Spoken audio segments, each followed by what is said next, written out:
김경래 최강 시사.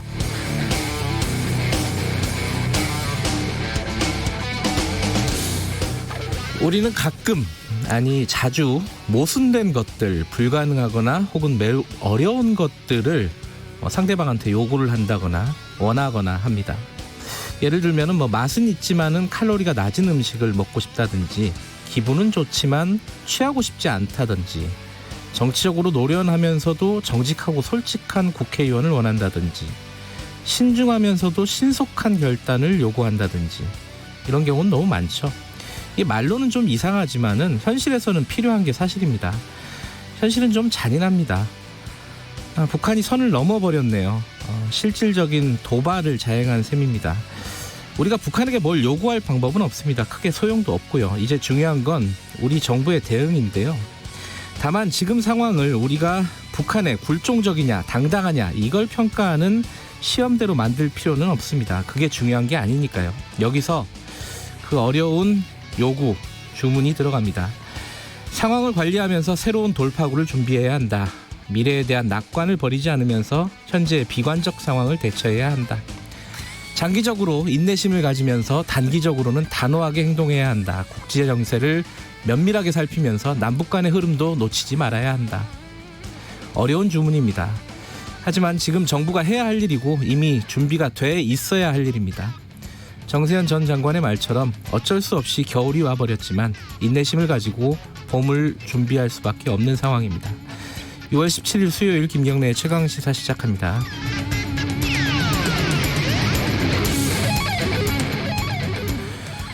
김경래 최강시사는 유튜브 라이브 열려 있습니다. 실시간 방송 보실 수 있고요. 문자 참여 기다립니다. 샵 9730으로 문자 보내주시면 저희들이 공유하겠습니다. 짧은 문자는 50원, 긴 문자는 100원입니다.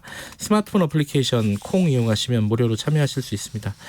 오늘 1부에서는요. 브리핑에서 북한 관련된 속보 상황들 좀 정리하겠습니다. 전문가도 잠깐 연결해 보도록 하고요. 2부에서는 국회 상황 좀 정리해 볼게요. 미래통합당 김기현 의원과 함께 지금 여야 협상 사실상 이제 막혀 있는 상황인데 어떻게 진행이 되는지 얘기 나눠보겠습니다.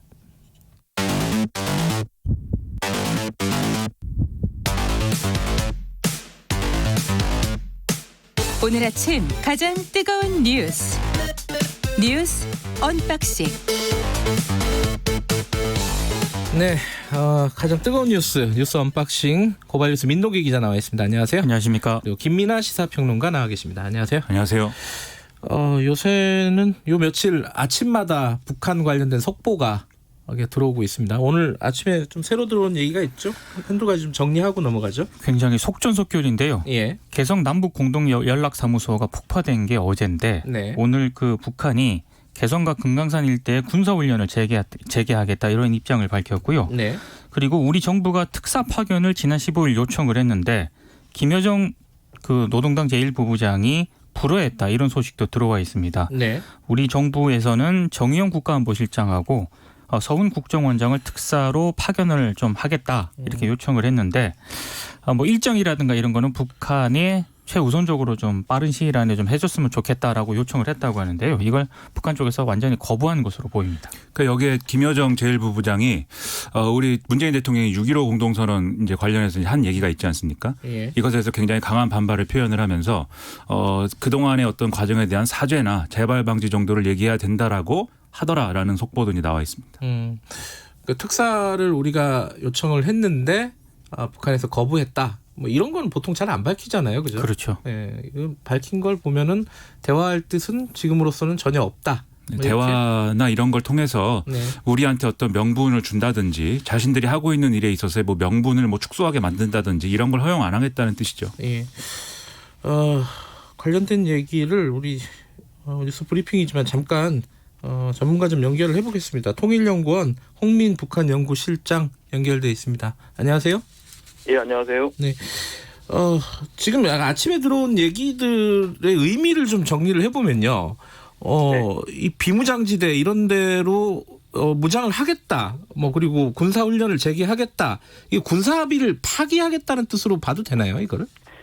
예, 뭐 사실상 그렇게 해석이 가능합니다. 예. 일단 과거 경제 협력의 상징이었던 이제 금강산 관광지구와 예. 개성공업지구의 과거 2003년 이전 시기에 군이 주둔했던 시기로 다시 되돌아가서 거기에 연대급 부대하고 이제 화력 구분대를 사실상 이제 진출시키겠다라고 이제 선언을 한 거고요. 네. 또 더 나아가서 이제 4.27하고 9월 19일 평양 공동선언에서 합의됐던 소위 이제 그 군사 합의죠.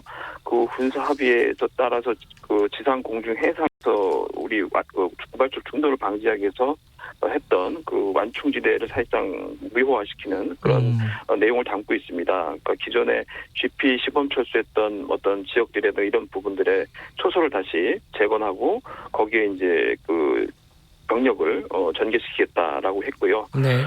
그래서 뭐 사실상 어떻게 보면은 그 군사 합의를 파기하겠다라는 의도를 명확하게 드러냈다고 볼 수 있고, 또 한편에서는 그 접경지대 일대에서 그 북한 주민들을 동원해서 대남 이제 전단지를 살포하겠다라는 이제 것까지 구체적으로 좀 밝혔기 때문에 네. 사실상 파기 이상으로 상당히 이제 적대적으로 좀 전환하겠다라는 의도를 명확하게 있다고 볼 수 있습니다. 이게 몇 가지 이제 궁금한 부분들이 있는데, 하나는 추가적으로 군사 도발 같은 것들이 이루어질까, 이 걱정이 하나가 있고, 도대체 왜 이러는가, 그리고 뭐 우리는 무엇을 할 수 있는가, 뭐 이런 순서로 좀 궁금한 부분이 있습니다. 추가적인 군사 도발, 이게 예상이 되십니까? 어떻게 보세요? 예, 뭐 최종적으로는 배제할 수는 없는데요. 네. 일단 북한이 김여정 제1부부장을 통해서 밝힌 단계적 조치들을 보면은 네. 우선 우리가 합의했던 내용들을 파괴하는 일련의 행보들을 우선적으로 할 것으로 보이고요. 네. 그 이후에 이제 최종적으로 더 상황이 악화된다면은 추가적으로 군사적인 위협이라든가 도발성 행동들을 할 가능성은 있습니다. 네. 그러나 아직까지는 일단 그것에 관련된 암시를 하거나 공공연하게 거기에 대한 계획을 얘기하지는 않았기 때문에 네. 일단 금강산 또 개성공업지구 또 그 이후에 군사 합의 파기를 주로 일련의 행동으로 보여줄 가능성이 높다고 봅니다. 자, 이제 왜냐는 얘기는 뭐 며칠 전부터 계속 이제 각종 분석과 진단이 나오고 있는데, 뭐 미국에 보내는 신호다, 우리에 대한 불만이다, 대내적인 뭐 결속력이다, 뭐 여러 가지 얘기들이 있습니다. 홍민 실장님이 보시기에는 이게 가장 핵심이 뭐라고 보십니까? 북한이 지금 이러는 이유가? 4.27 판문점 선언하고 9.19 네. 평양 공동선언을 통해서 굉장히 포괄적이고 방대한 내용의 합의를 했음에도 불구하고 예. 사실상 그 합의가 이 군사 합의의 초기 이행 빼고는 거의 이루어진 것이 없습니다. 그러니까 북한이 보기에는 이런 이제 소위 2년이 넘는 동안에 남측이 보인 소극적 태도에 대한 상당히 불만이 네. 이미 누적이 돼 있었고, 거기에 이제 사실 이제 대북 전단지와 같은 사실 최고 존엄, 소위 최고 지도자에 대한 인신 모독성 이런 전단지가 살포되도록 예. 방치한 것에 대한 또 그 굉장히 불편함, 그리고 또 코로나 국면이 일부 국면이 닥치면서 사실 대북 지원이라든가 보건 협력의 중요한 기회였는데, 사실상 우리 정부가 그 코로나19와 관련된 대북 지원과 관련돼서는 상당히 소극적 태도를 보인 것은 사실입니다. 네, 그래서 전반적으로 이런 것들이 중첩이 되면서 북한이 더 이상 한국에 대해서 합의 이행을 기대하기 힘들다. 그렇기 때문에 원점으로 다시 돌아가는 행보를 보임으로써 강하게 한국에게 불만을 표시하고 네.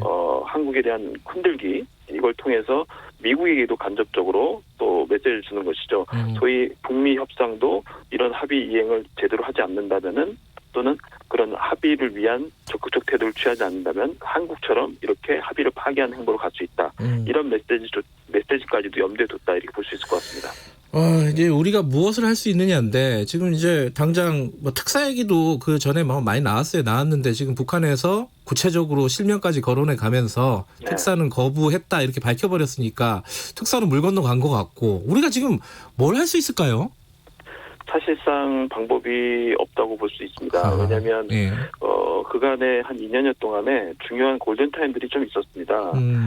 첫 번째는 이제 그 9월 19일 평양 공동선언 이후에 하노이 북미 정상회담까지 그 사이에 상당 부분 이제 그 남북 합의 이행을 좀 더 우리가 체계적으로 북한과 협력을 하는 모습을 좀 보였으면은 상당 부분 그 기회를 넘어갈 수 있는 기회가 있었는데 이 시기에 상당 부분 우리가 북미 협상에 우선을 두다 보니까 또 한미 업킹그룹이라든가 이런 한미 공조 차원의 또 틀을 굉장히 또 중요시 생각했죠. 그렇기 네. 때문에 상당 부분 이 기회를 놓친 부분이 있고 또 한편에서는 하노이 정상회담 이후부터 10월에 있었던 스톡홀름 북미 심리협상까지 사실상 북한이 이제 대남 그 자세를 완전히 이제 전환하려고 새로운 계획들을 꾸미고 있었을 텐데 이때 좀 우리가 남북 관계 차원에서 좀 안전망을 꾸리는 차원에서 상당히 적극적으로 북한의 변화된 태도를 갖다가 읽고 선제적으로 조금 대화를 제기하고 또 협력을 좀 더 적극적으로 추진했으면은 상당 부분 또 위기가 모면될 가능성이 있었습니다. 그리고 실제 또 작년 10월 24일날 김정은 위원장이 금강산 관광지구 철거 지시를 요구를 했을 때 상당히 이걸 위태롭게 바라보고 여기에 대해 상당히 빠르게 신속하게 대응하는 좀 태도 기회가 있었는데 사실상 이 부분도 우리가 좀 여의치가 않았습니다. 여러 가지 제재라든가 여러 문제 때문에 사실 여의치 않은 부분이 있었기 때문에 이런 이제 좀 골든타임들을 놓치다 보니까 결과적으로 북한은 사실상 우리가 뭔가 대응해서 다시 뭔가 반전시킬 수 있는 카드들을 거의 이제 지금은 허용을 하지 않겠다라는 태도로 좀 바뀌었기 때문에 사실상 지금은 어떻든 상황을 좀 최대한 신중하게 관리하는 쪽에 모두를 맞춰야 되는 것이 아닌가 싶습니다. 상황을 관리하는 게 지금으로서는 최선이다. 알겠습니다. 좀 답답한 상황이네요. 아침 일찍 급하게 연결했는데 인터뷰해 주셔서 감사합니다. 예, 감사합니다. 통일연구원 홍민 북한 연구실장이었습니다.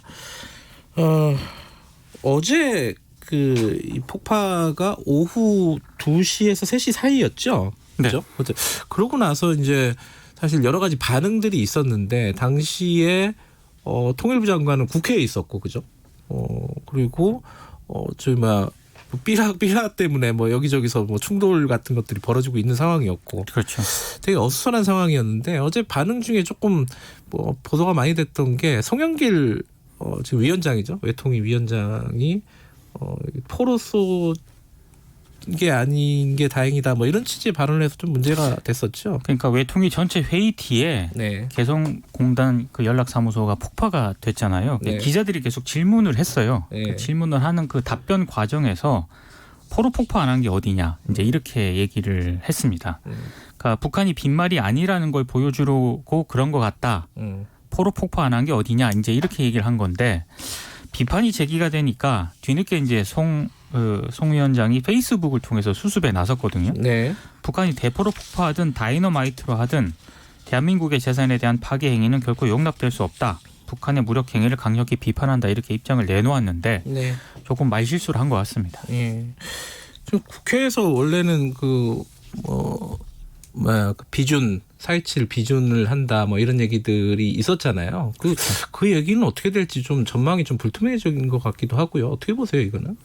그렇죠. 지금 뭐 우리가 판문점 선언 비준을 하든 예. 뭐 대북전단 방지법을 만들든 또는 뭐 종전 선언을 뭐 하고 뭐 평화협정을 촉구를 하든 그 뭘 하든 네. 북한은 지금 뭐 상관 안 하겠다. 그런 것들이 자신들의 행보에는 영향을 미칠 수 없다라고 지금 반복해서 주장을 하고 있는 거죠. 그렇기 때문에 지금 이제 여당 입장에서 계속해서 여러 가지 그동안에 이제 북한의 태도를 돌리기 위해서 여러 가지 노력을 했지만 이제 불가능하다는, 이게 북한의 태도를 바꾸는 것은 불가능하다는 이제 국면인 것을 받아들여야 될 것 같고요. 그래서 청와대도 어제 이제 NSC 회의를 통해서 나온 입장을 보면은 그 전까지 어떤 좀 대화와 어떤 그런 타협을 통해서 뭔가 해결해 보자라는 취지가 이제 많이 이제 좀 그런 색채는 많이 없어졌고, 네. 이제 좀 앞으로의 어떤 상황들은 다 북한의 책임이고 지금 이렇게 북한이 좀 비상식적으로 나오는 것에 대해서는 우리도 이제 뭐 대응할 수밖에 없다, 이런 취지의 이제 메시지가 나오기 시작했거든요. 이런 걸 종합해 볼 때 결국은 어떤 미시적인 차원의 상황 관리는 계속 해야 되겠지만, 예를 들면 뭐 서해에서 뭐 북한이 포를 쏜다거나 네. 이런 것들에 대해서 이제 갈등이 확산되지 않게 하기 위한 관리는 해야 되겠지만, 큰 어떤 거시적인 차원에서 우리가 뭔가를 하는 걸로 지금 상황을 이제 좀 바꿀 수 있는 것은 앞으로는 어렵다, 이렇게 당분간은 그렇게 좀 봐야 될 것 같습니다. 그러니까 지금 우리 정부가 할 수 있는 일은 크게 없다. 이게 이제 홍민 실장의 얘기잖아요. 맞습니다. 그죠? 근데 이게 역으로 생각하면 우리 정부가 할 수 있는 일을 없게 만들게 하기 위해서 북한이 이렇게 한다라는 해석도 가능할 것 같습니다. 무슨 말씀이냐면 기존에 이제 판문점 선언 그리고 싱가포르, 하노이 이 이제 좀 협상의 어떤 과정을 보면은 이런 틀이지 않습니까? 북미가 뭔가를 협상을 할 것인데 우리가 네. 중재를 서서 그 중재를 통해서 이제 좀 협상을 활성화하는 이런 모델이었는데 그게 하노이 회담에서 최종적으로 어쨌든 안 됐단 말이죠. 그리고 그 이후에도 이제 하노이 회담의 그 틀을 되살려 보려고 노력을 했지만 사실 미국은 뭐 이제 미국하고 한국하고의 또 관계나 이런 것이 있으니까 앞으로 한국하고 좀 얘기를 해봐라 뭐 이런 취지의 이제 어떤 신호를 많이 보냈고 우리도 미국을 통해서 북한이 뭔가를 얘기할 때는 꼭 우리를 거쳐서 하게 해달라 이런 얘기를 이제 했던 거죠. 그런 이유로 사실 북미 대화나 이런 것들의 진전이 좀 많이 안 된 측면이 분명히 또 있고 그렇다고 해서 앞서도 말씀하셨지만은 우리 정부가 예를 들어서 뭐 독자적인 어떤 제재를 이제 거스른다든지 뭐 금강산 관광이나 개성공단을 다시 재개한다든지 이런 걸 해준 것도 아니기 때문에 그러면 앞으로 북미 협상이나 이런 거를 진행할 때는 한국이 개입을 해서 뭐 이렇게 중재자를 한다든지 이런 역할은 이제 못하게 하겠다라는 게 북한의 의도이지 않는가라는 추측도 해볼 수가 있습니다.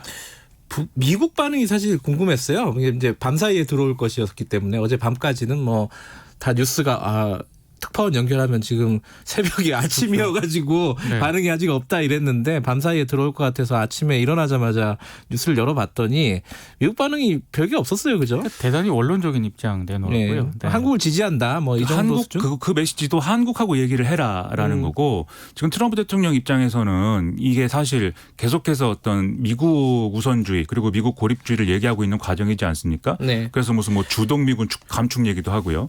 그런 과정인데 만약에 한반도 문제에 개입을 해서 명확하게 어떤 성과가 난다는 보장이 없는데 괜히 이제 얘기를 했다가 오히려 지금 재선 가도나 이런 데 이제 불이익을 받을 수 있으니까 그런 것들을 명확하게 얘기를 안 하려고 할 것이고 이제 우리 정부한테 이제 어떤 또 떠넘기기랄지 뭐 이런 것들을 지속해서 하겠죠. 이제 그런 취지에서 내놓은 입장이 아닌가라고 해석이 됩니다. 트럼프는 여기에 대해서 입장이 없었죠 어제는 그죠? 그러니까 기자들이 질문을 하지 않아서 그런 건지 예. 아니면 트럼프 대통령이 아예 이 문제가 아직 관심 바뀐지에 대해서는 확인이 안 됩니다만 트럼프 대통령의 직접적인 입장 표명은 없었습니다. 조만간 얘기는 하겠죠. 근데 그러나 좀 제가 보기에 한 가지 좀 특이한 상황은 이제 그 문재인 대통령이 NSC에 안 들어갔잖아요. 안 들어갔죠. 예, 그게 이제 정상 간에 통로는 좀 열어두자라는 차원인 것 같고 그죠? 그게 이제 마지막 희망이랄까 그런 건데 지금 북한들이 강경행보를 주도하고 있는 것은 어쨌든 형식상은 김여정이니까. 김여정인 것이고요. 예. 그리고 계속해서 북한의 관영 매체들도 어떤 그 정상 간 순회 간의 어떤 친분에 의한 뭐 문제 해결이라든지 이런 것들은 여전히 언급은 하고 있는 상황입니다. 뭐 주로 그것은 이제 김정은 트럼프 두 사람의 관계에 대한 거겠지만 그런 차원에서 우리도 이 퇴로를 만들어 놓으려면 문재인 대통령이 전면에 나서서 이제 강경한 발언을 한다든지 이런 건 좀 이제 자제해야 되는 측면도 있는 거죠. 근데 북한 메시지는 간단한 것 같아요. 이거 협상용 메시지 아니다. 그리고 상당 기간 남북 관계 개선은 없다. 이걸 분명하게 보여주는 것 같습니다. 트럼프 대통령이 이번에도 우리는 되게 좋은 사이를 유지하고 있다 이런 말을 할지 어떻게 반응을 할지가 좀 궁금합니다. 뭐 오늘 내일 사이에 아마 반응이 나오지 않을까 싶고 국회 얘기로 좀 넘어가죠. 지금 어제도 이 협상에 그러니까 원구성 관련된 협상의 진전은 없었죠? 없었습니다. 예. 더 상황이 좀 안 좋아졌고요. 네. 어제 이제 더불어민주당 같은 경우에는 법사위 등 3개 상임위를 소집을 했고요. 네. 만약에 19일까지 미래통합당이 원구성에 협조를 하지 않으면은 그 예결위원장 같은 경우에는 야당 몫으로 배정을 하겠다라고 입장을 밝혔는데 네. 이거 다시 여당 몫으로 돌릴 수 있다 이런 입장을 밝혔고 그리고 지금 원구성을 마치고 추경심사에 착수해야 한다는 점을 김태년 그 민주당 원내대표가 강조를 했거든요. 네. 그러니까 지금 코로나 대응이 굉장히 시급하기 때문에 이 원내 삽바 싸움으로 시간을 보낼 겨를이 없다 이런 점을 또 명백히 강조를 한 것으로 보입니다. 조영 원내대표는 사의 표명을 한 뒤에 절에 갔다고요? 그렇습니다. 뭐 왜 절에 갈까요? 저는 좀 궁금합니다. 불교 신자니까 절에 갔겠죠. 네, 아무리 그래도 우리가 어떤 힘든 일이 있을 때 사퇴하고 나서 뭐 이 기독교를 다닌다고 해서 교회에 가지는 않지 않습니까? 근데 절에 꼭 가는데 어떤 절에 있고 그리고 이제 그 어떤 김종인 비대위원장이 네. 성일정 의원 등등을 이제 통해서 돌아오라고 해라 이렇게도 얘기를 하고 그다음에 이제 미래통합당의 의원들도 재신임 해야 되니까 빨리 돌아오시라 이렇게 얘기는 했지만 주호영 원내대표의 사의에 대한 어떤 나는 그만뒀다라는 거에 대한 의지는 굉장히 강해서 안 말려진다 이렇게 얘기는 하고 있습니다. 근데 이제 김종인 비대위원장은 일단은 뭐 며칠 쉰다고 해서 입장에서 쉬라고 했고 뭐 돌아오지 않겠는가라고 이제 얘기를 하고 있습니다. 돌아올 것 같습니다. 근데 결사항전, 그러니까 미래통합당 쪽에서 이제 이런 강행 처리라고 할까요? 단독 처리에 대해서 원구성에 대해서 결사항전하는 분위기가 있잖아요. 근데 좀 이제 들어가서 싸워야 되는 거 아니냐 이런 분위기도 조금씩 나오고 있죠, 사실. 그러니까 이게 지난번에 이제 패스트트랙 할 때 예. 그때랑 분위기 비슷하다 이런 얘기를 하는데 지금 겉으로는 전열을 단일 대우를 유지하고 전열을 정비하고 이제 결사항전하다라고 얘기는 하고 있지만 이렇게 계속 가서 뭘 얻을 수 있겠는가라는 의문이 내부에 지금 있는 거거든요. 그래서 예를 들면 18개 상임위원장 다 여당이 해라 이렇게 얘기는 하고 있지만 그게 이제 당의 입장에서는 지금 이제 여당이 가합의안이라고 내놓은 그 상임위원장을 가져가는 게 의미가 없다라고 얘기는 하지만 네. 의원 개개인의 입장에서는 의미가 있습니다. 상임위원장 하냐 안 하냐 이건 굉장히 중요한 문제이기 때문에요. 그래서 내부에서는 주호영 원내대표가 돌아와서 협상을 빨리 재개해서 좀 뭔가 출구 전략을 만들었으면 좋겠다라는 여론이 분명히 있는 거는 맞습니다. 그렇기 때문에 빨리 돌아와서 이걸 수습을 해야 될 것 같고요. 그렇게 힘들게 원내대표가 됐는데 왜 자꾸 그만둔다고 합니까? 그러려면 왜 됐습니까? 빨리 돌아오시기 바랍니다. 그 미래통합당 당내 상황이라든지 앞으로 전략이라든지 이런 부분들은 2부에서 김기현 의원과 함께 사선이죠. 김기현 의원과 함께 얘기 좀 나눠보도록 하겠습니다. 오늘 뉴스 브리핑 여기까지 하죠. 고맙습니다. 고맙습니다. 뉴스 언박싱 고발뉴스 민동기 기자 김민아 시사평론가였습니다. 김경래 최강시사 듣고 계신 지금 시각은 7시 41분입니다. 지금 강원도 지역을 제외하고 전반적으로 구름 양이 많습니다. 오늘 제주도 지방을 시작으로 내일은 남부 지방을 중심으로 비 예보가 있습니다. 제주도 지방의 경우 모레 새벽까지 길게 비가 이어지면서 많은 비가 내리겠습니다. 전라남도 남해안 지역도 다소 많은 비 내린다는 점 염두에 두시기 바랍니다. 반면 중부 지방은 오늘은 가끔 구름이 많이 끼고 내일은 다소 흐린 날씨 예상되지만 딱히 비 예보는 없고요. 충청도 남부 지역 정도만 낮부터 밤 사이에 비가 내리겠습니다. 오늘은 낮 최고 기온 서울, 대구 29도, 세종, 대전, 광주 28도 안팎으로 전국은 24도에서 33도의 분포가 예상됩니다. 오전까지는 서쪽 지역을 중심으로 대기질이 다소 탁할 것으로 보입니다. 지금 서울 기온은 22.6도입니다. 지금까지 날씨 정보였습니다. 다음은 이 시간 교통 상황 알아보겠습니다. KBS 교통정보센터의 김민희 씨입니다. 네, 출근 정체는 상습 정체 구간 중심으로 길어지고 있습니다. 경부고속도로 서울 방면으로는 수원 부근과 또 달래내 고개부터 반포 사이로 속도 떨어져 있고요. 반대 부산 쪽으로는 한남부터 서초 사이와 수원 일대, 다시 오산 부근으로 더딘 흐름 이어지고 있습니다. 서해안고속도로 목포 쪽으로는 금천 부근과 안산 분기점에서 용담터널 부근, 다시 비봉 일대로 속도 줄여 지납니다. 용인 서울고속도로 서울 방면으로는 서수지에서 서판교 사이로 더디게 지납니다. 그 밖에 서울시내 북부간선도로 도심 쪽으로는 구리 시계부터 하월곡 램프까지 정체되면서 이 구간 지나는 데만 30분이 넘게 걸리고 있습니다. KBS 교통정보센터였습니다. 당신은 일일 몇 강 하고 계십니까? 어제도 1강, 오늘도 1강. 김경래의 최강시사 아니겠습니까? 하하하하하 예. 김경래 최강시사 듣고 계십니다. 아동학대 사건 얘기를 좀 해보겠습니다. 이게 뭐 최근에 잇따라서 아동학대 사건이 언론에 보도가 되면서 관심들이 많이 있습니다. 지금 이제 근본적으로 어떤 부분을 바꿔야지 이게 근절이 될까 이 부분을 지금 고민해야 될 시점인데 오늘은 표창원 범죄과학연구소장님 연결해서 관련 얘기 좀 나눠보겠습니다. 안녕하세요. 네, 안녕하세요. 소장님 되시고 첫 번째 인터뷰네요.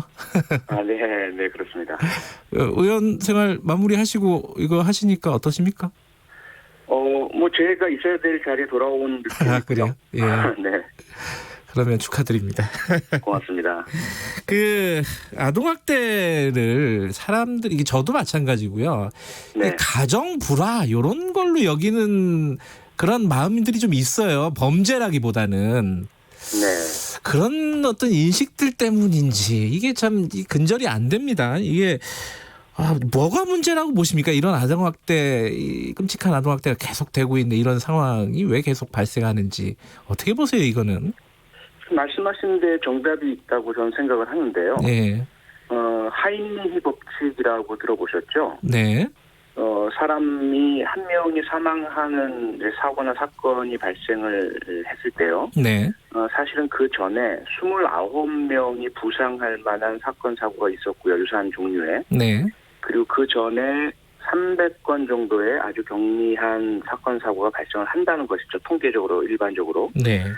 그러면 우리가 일반적으로 우리 아동들에 대해서 뭐 가정 불화라고 치부하건 네. 또는 뭐 훈육이라고 치부하건 학대 행위들이 발생을 하는데 경미하다고 그냥 방치하는 겁니다. 그러다 보면 그런 일이 만연하다가 중상을 입는 학대 사건이 발생을 하고요. 네. 그러다가 또 거기에 대해 대책을 안 세우면 사망 사건이 발생을 하는 것이거든요. 결국 우리나라가 아직까지 아동 학대를 예방하고 대처하고 또 크게 악화되지 않도록 방지하는 체계가 제대로 작동하지 않고 있다. 그것이 원인이다. 이렇게 봐야 할 것입니다. 그럼 말씀하신 대로 예방의 문제가 있고 네. 사후적인 처벌의 문제가 있는데 그렇습니다. 처벌 같은 경우에는요. 우리가 뭐 다른 나라나 뭐 이런 데에 비해서 처벌 수준이 좀 낮아가지고 이런 문제가 생긴다고 봐야 되나요? 어떻게 보세요? 처벌 관련해서는? 처벌 수준이 낮기도 하고 예. 촘촘하고 적확하지 않기 때문이기도 합니다. 아하. 이게 무슨 말이냐면 처벌이 능사는 분명히 아니거든요. 예. 앞서 말씀드린 경미한 아동학대에 대해서 우리가 흔히 이제 복지적 개입이란 말을 씁니다. 네. 그 학대 행위가 나쁘다 잘못됐다라는 것을 인정하도록 하고 학대가 아닌 대화나 설득이나 바람직한 방법으로 훈육할 수 있도록 가르쳐주는 국가의 역할, 이것이 이제 복지적 개입인데요. 네. 그것이 작동하지 않고 있고요, 전혀. 예. 그다음에 그 수준을 넘어서는 중상이나 또 부상이 야기될 경우에 우리도 아동학대 처벌에 관한 특례법을 만들어서 형량도 좀 상향해 놓긴 한데 실제로는 법원에서 높은 형량이 선고되지 않고 있거든요. 아. 그러다 보니까 이 처벌이 약하냐? 법은 마련되어 있는데 실제로 선고되는 것은 그렇지 않다라는 답을 드릴 수밖에 없고요. 그 이면에는 처벌이 아닌 다른 방법으로 이 학대 행위를 개선할 수 있는 그러한 역할들이 많이 부족하다 보니 네. 수사기관이나 사법기관도 선뜻 강한 처벌을 못하고 있다. 또 세 번째 가장 중요한 요인이 뭐냐면 처벌이 강해진다는 의미의 또 하나는 이 부모 관계나 보호자와 피보호 아동 간의 관계가 단절되거나 끊어질 수 있다는 걸 뜻하잖아요. 네. 그러면 그 피학대 피해자 아동일 경우에는 가해 부모나 가해 보호자가 아닌 다른 부모나 다른 가정으로 갈 수 있어야 된단 말이죠. 네. 근데 그런 것들이 제대로 마련되어 있지 않다 보니 다시 이 아동을 그 가해자 부모나 보호자에게 돌려보내줘야 되는데 강한 처벌을 할 수 있겠느냐는 문제가 생깁니다. 그것이 가장 이제 근본적인 문제 원인이라고 저는 생각을 합니다. 처벌 관련해서는 약간 그 성범죄랑 좀 비슷한 느낌이 있네요. 그러니까 그 네. 처벌 자체는 마련이 돼 있는데 법적으로는 법원이나 이런 쪽에서 제대로 그 강력한 어떤 형량 같은 것들을 선고하지 않는 이런 부분들 뭐 이거랑 좀 비슷한 느낌이 있네요. 많이 비슷하고요. 네. 그리고 지난번에 제가 이제 대법원 양형위원회 네. 그 김영란 양형위원장께도 부탁을 드렸는데 네. 아동학대에 대한 양형 기준을 마련해 주시고 네. 좀 높여달라. 그런데 아동학대가 두 가지거든요. 네. 하나는 아동복지법에 의해서 처벌되는 정서적 학대, 심리적 학대, 가벼운 신체적 학대 이런 것들에 대해서는 아예 대법원의 양형 기준조차 없어요. 그러다 보니까 대개 집행유예나 뭐 벌금형으로 끝나는 거죠. 네. 그리고 상해, 중상해나 또는 뭐 사망까지 이루어지는 아동학대 처벌에 관한 특례법상의 아동학대는 양형 기준은 마련돼 있는데 네. 징역 2년 정도의 아주 경미한 기준이 마련되어 있습니다. 이런 부분들을 개선을 해야 합니다. 예. 그런 어떤 뭐 법적인 부분들 그리고 처벌과 관련된 부분들은 그나마 좀 눈에 보이니까 이걸 어떻게 해야 된다 이렇게 좀 얘기를 할 수 있는데 아까 네. 처음에 말씀하신 예방이라든지 뭐 보호라든지 이런 부분들은 이 시스템의 문제라서 참 해결책을 찾기가 어려운 것 같아요. 이건 어떤 방향을 좀 잡아야 될 거라고 생각하십니까? 우선 첫 출발점은 그 스웨덴의 사례를 보면요. 네. 1979년에 부모의 체벌 행위를 학대로 규정을 한 범죄로 규정을 합니다. 예. 그러니까 난리가 납니다. 여론이 들끓고 부모들이 모두 거리로 나와서 우리가 범죄자냐. 예. 다수 여론에 등을 지는 좀 정치적으로는 상당히 자기 손상 행위인 거죠. 네. 그럼에도 불구하고 스웨덴 정부와 의회가 관철시켜서 법을 집행을 하기 시작을 했고요. 네. 20년이 지난 뒤에 1999년에 다시 여론조사를 실시했더니 국민의 90% 가까이가 그 법은 잘된 법이다. 이런 답을 내놓고 있습니다. 네네. 우리가 과연 어떤 대응을 하느냐. 네. 부모의 그 체벌 행위부터 시작해서 네. 학대 행위에 대해서 어떤 규정을 내리고 네. 어떤 교육을 실시하고 또 체계를 마련하느냐라는 것은 용기가 필요하다고 저는 생각을 하고요. 네.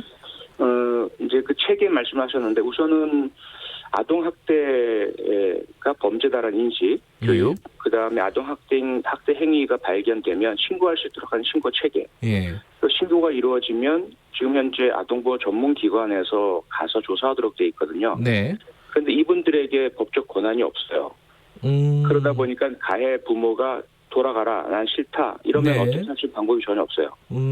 그러면 경찰은 인력 부족이나 다른 사건들이 더 중요하기 때문에 아동학대 경미한 학대 현장에는 출동을 하지 않습니다. 그리고 나서 그렇게 방치되니까 심각해져서 피해 아동이 중상을 입거나 또 사망하거나 그러면 뒤늦게 수사가 이루어지고 사회적으로 뭐 괴물로 그 공격을 하고 강한 처벌을 요구하고 그때는 이미 많이 늦은 것이고 네. 그런다고 해서 다른 유사한 학대 행위들이 멈추느냐 그렇지 않은 상황인 거죠. 네. 아까 말씀하신 스웨덴 사례 같은 경우는 이제 체벌을 범죄로 규정을 했다. 79년도에. 네. 그러면 우리도 근데 아동학대 방지법이라는 게 있지 않습니까? 있습니다. 예. 우선은 아동복지법 내에 아동학대 금지 규정을 넣었고요. 예. 이것으로 부족하다 아동학대 처벌에 별도의 법체계를 만들어야 한다라고 요구를 계속했기 때문에 아동학대 범죄의 처벌에 관한 특례법이 만들어졌습니다. 예. 그런데 문제는 우리 민법에 보면 부모에게는 아동에 대한 징계할 권리가 있다는 규정도 있고요. 네. 그 아동복지법과 아동학대 처벌 특례법에 나와 있는 아동학대 행위는 일반 부모님들의 인식에는 남의 얘기입니다. 아하, 예. 일반적으로 이루어지는 가정에서의 뭐 가벼운 회초리나 또는 뭐 신체적인 뭐 매를 때린다든지 하는 형태는 그 민법상 징계권에 해당된다. 뭐 법을 정확히 모른다 하더라도요. 네. 그런 인식들이 있고 언론 보도에 나오는 끔찍한 경우만 쟤네들은 나쁜 거야. 저런 것들은 예. 법에 처벌받는 거지라는 그런 조금 잘못된 이분법이 우리 사회에 있거든요. 네네. 이걸 없애기 위해서는 모든 학대 행위가 범죄라는 것을 명확히 하고 네. 학대가 아닌 대화와 타협과 또 모범 이것에 의해서 훈육하는 것이 정상이다라는 것이 좀 더 확고하게 법으로 또 교육으로 사회적인 인식으로 자리 잡아야만 아동학대 방지가 가능한 거죠. 어떤 신체적인 체벌 자체가 범죄라는 어떤 규정이라든지 이런 부분들은 아마 우리 사회에서도 굉장히 논쟁적인 부분일 텐데 어쨌든 네. 표창원 소장께서는 그 부분이 필요한 시점이다 이렇게 말씀하시는 거네요. 그죠? 네, 그렇습니다. 우리가 이제 가정폭력도 똑같지 않습니까? 네. 1999년, 2000년대까지만 해도 주로 가정 내에서 부부 사이에 일어난 폭력은 집안일이다. 네. 네, 사회나 경찰은 개입하면 안 된다는 인식이 강했었습니다. 네. 그런데 피해자 입장에서 그랬습니까? 피해자 입장에서는 이건 범죄야 폭력이다라고 느끼지 않았습니까? 네. 그것이 지금 법으로 가정폭력 처리에 관한 특례법으로 만들어졌고 네. 범죄로 인식되고 있죠. 네. 아동학대 역시 피해자는 약하고 어리고 자기 표현 능력이 부족하다 보니 나는 고통스럽고 난 이게 너무 견디기 힘들어요라는 것은 있지만 사회에 얘기는 못합니다. 네. 이걸 우리 국가가 정말 아동을 소중히 여기고 네. 그들을 우리의 고귀한 선물로 생각한다면 그들이 당하는 폭력을 범죄를 만들어야죠. 알겠습니다. 용기가 있어야 된다. 이런 어떤 조치를 취하려면은 그 말씀이 기억이 나네요. 여기까지 듣겠습니다. 고맙습니다. 네, 고맙습니다. 표창원 범죄과학연구소장님이었습니다.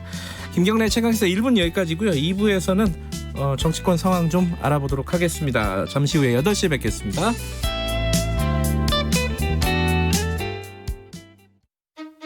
안녕하십니까? 대한신경과학회 이사장 홍승봉입니다. 주요 신경과 질환인 치매, 뇌졸중, 파킨슨병, 뇌전증, 척추 말초신경 질환은 약 300만 명이 앓고 있습니다. 또한 많은 사람들이 두통, 어지럼증, 수면무호흡증, 각종 통증으로 고생하고 있습니다. 인구 고령화로 신경과 질환이 빠르게 증가하고 있어서 관련 전문의 확충이 필요합니다. 신경과는 국민 여러분의 뇌 건강과 신체 건강을 위하여 최선을 다하고 있습니다. 이 캠페인은 대한신경과학회가 함께합니다. 말 같은 말.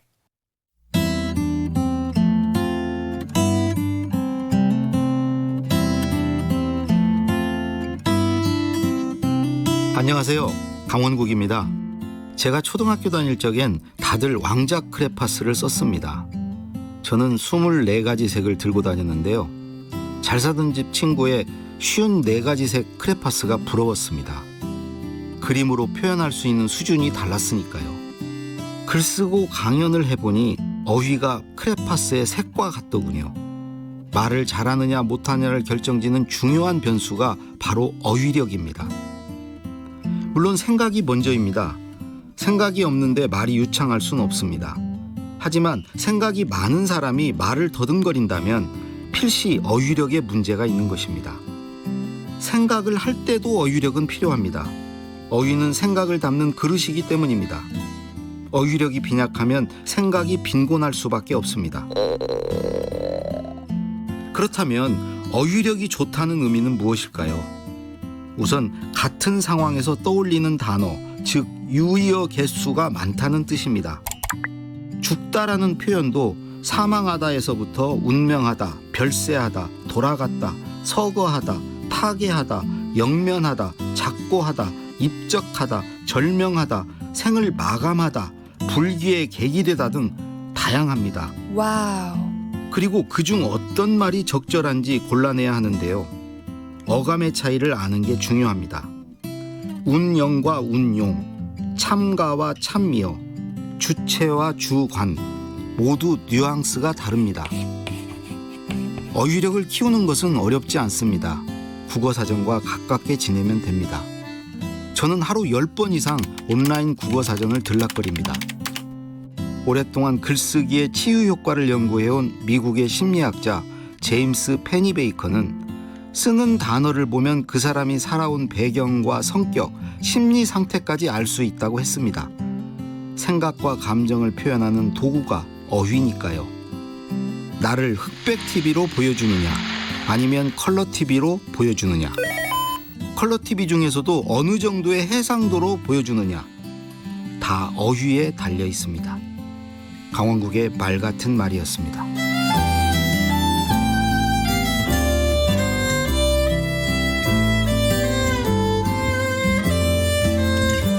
같은 말도 새롭게, 수많은 표현 중에서 가장 정확하게, 어휘력으로 다진 말 한마디에 언어의 품격이, 사람의 인상이 달라집니다.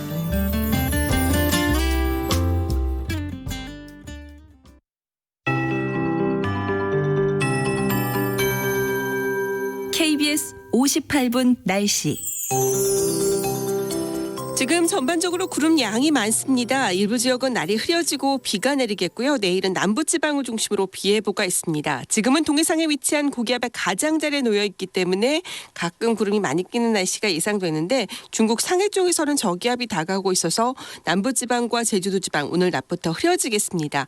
비는 제주도지방 오늘 낮부터 시작될 것으로 보이고, 밤이 되면 전라남도 지역까지 확대되겠고요. 내일 새벽에는 경상남도, 내일 오전 중에는 전라북도, 경상북도, 내일 낮엔 충청도 남부 지역까지 비가 점차 확대돼 내일 종일 이어지는 곳도 있겠습니다. 특히 제주도 지방의 경우 일찌감치 비가 시작되고 모레 새벽까지 길게 이어지는 가운데 남해안 지방과 더불어 돌풍과 함께 천둥 번개를 동반한 요란한 비가 내리겠고요. 특히 제주도 지방과 전라남도 남해안 지역은 지난 주말에도 상당히 많은 비가 내린 이후로 다시 한번 많은 비가 내린다는 점 염두에 두시는 것이 좋겠습니다. 그 밖에 중부 지방은 오늘은 가끔 구름이 많이 끼고 내일 내일은 대체로 흐린 날씨 예상됩니다. 오늘 예상되는 낮 최고 기온 24도에서 33도의 분포가 되겠고요. 춘천이 33도로 다른 지역보다 높겠습니다. 서울과 대구는 29도, 세종, 대전, 광주 28도, 부산은 26도 정도 내다보고 있습니다. 오전까지는 서쪽 지역을 중심으로 대기질이 다소 탁하겠습니다. 지금 서울 기온은 23.4도입니다. 윤지수입니다.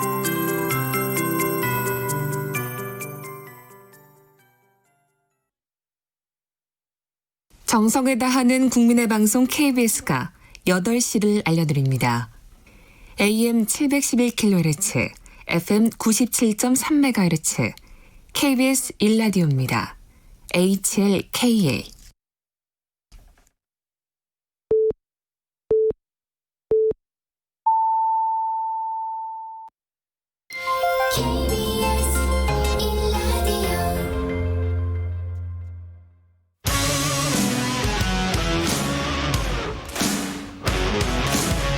뉴스타파 기자 김경래 최강 시사.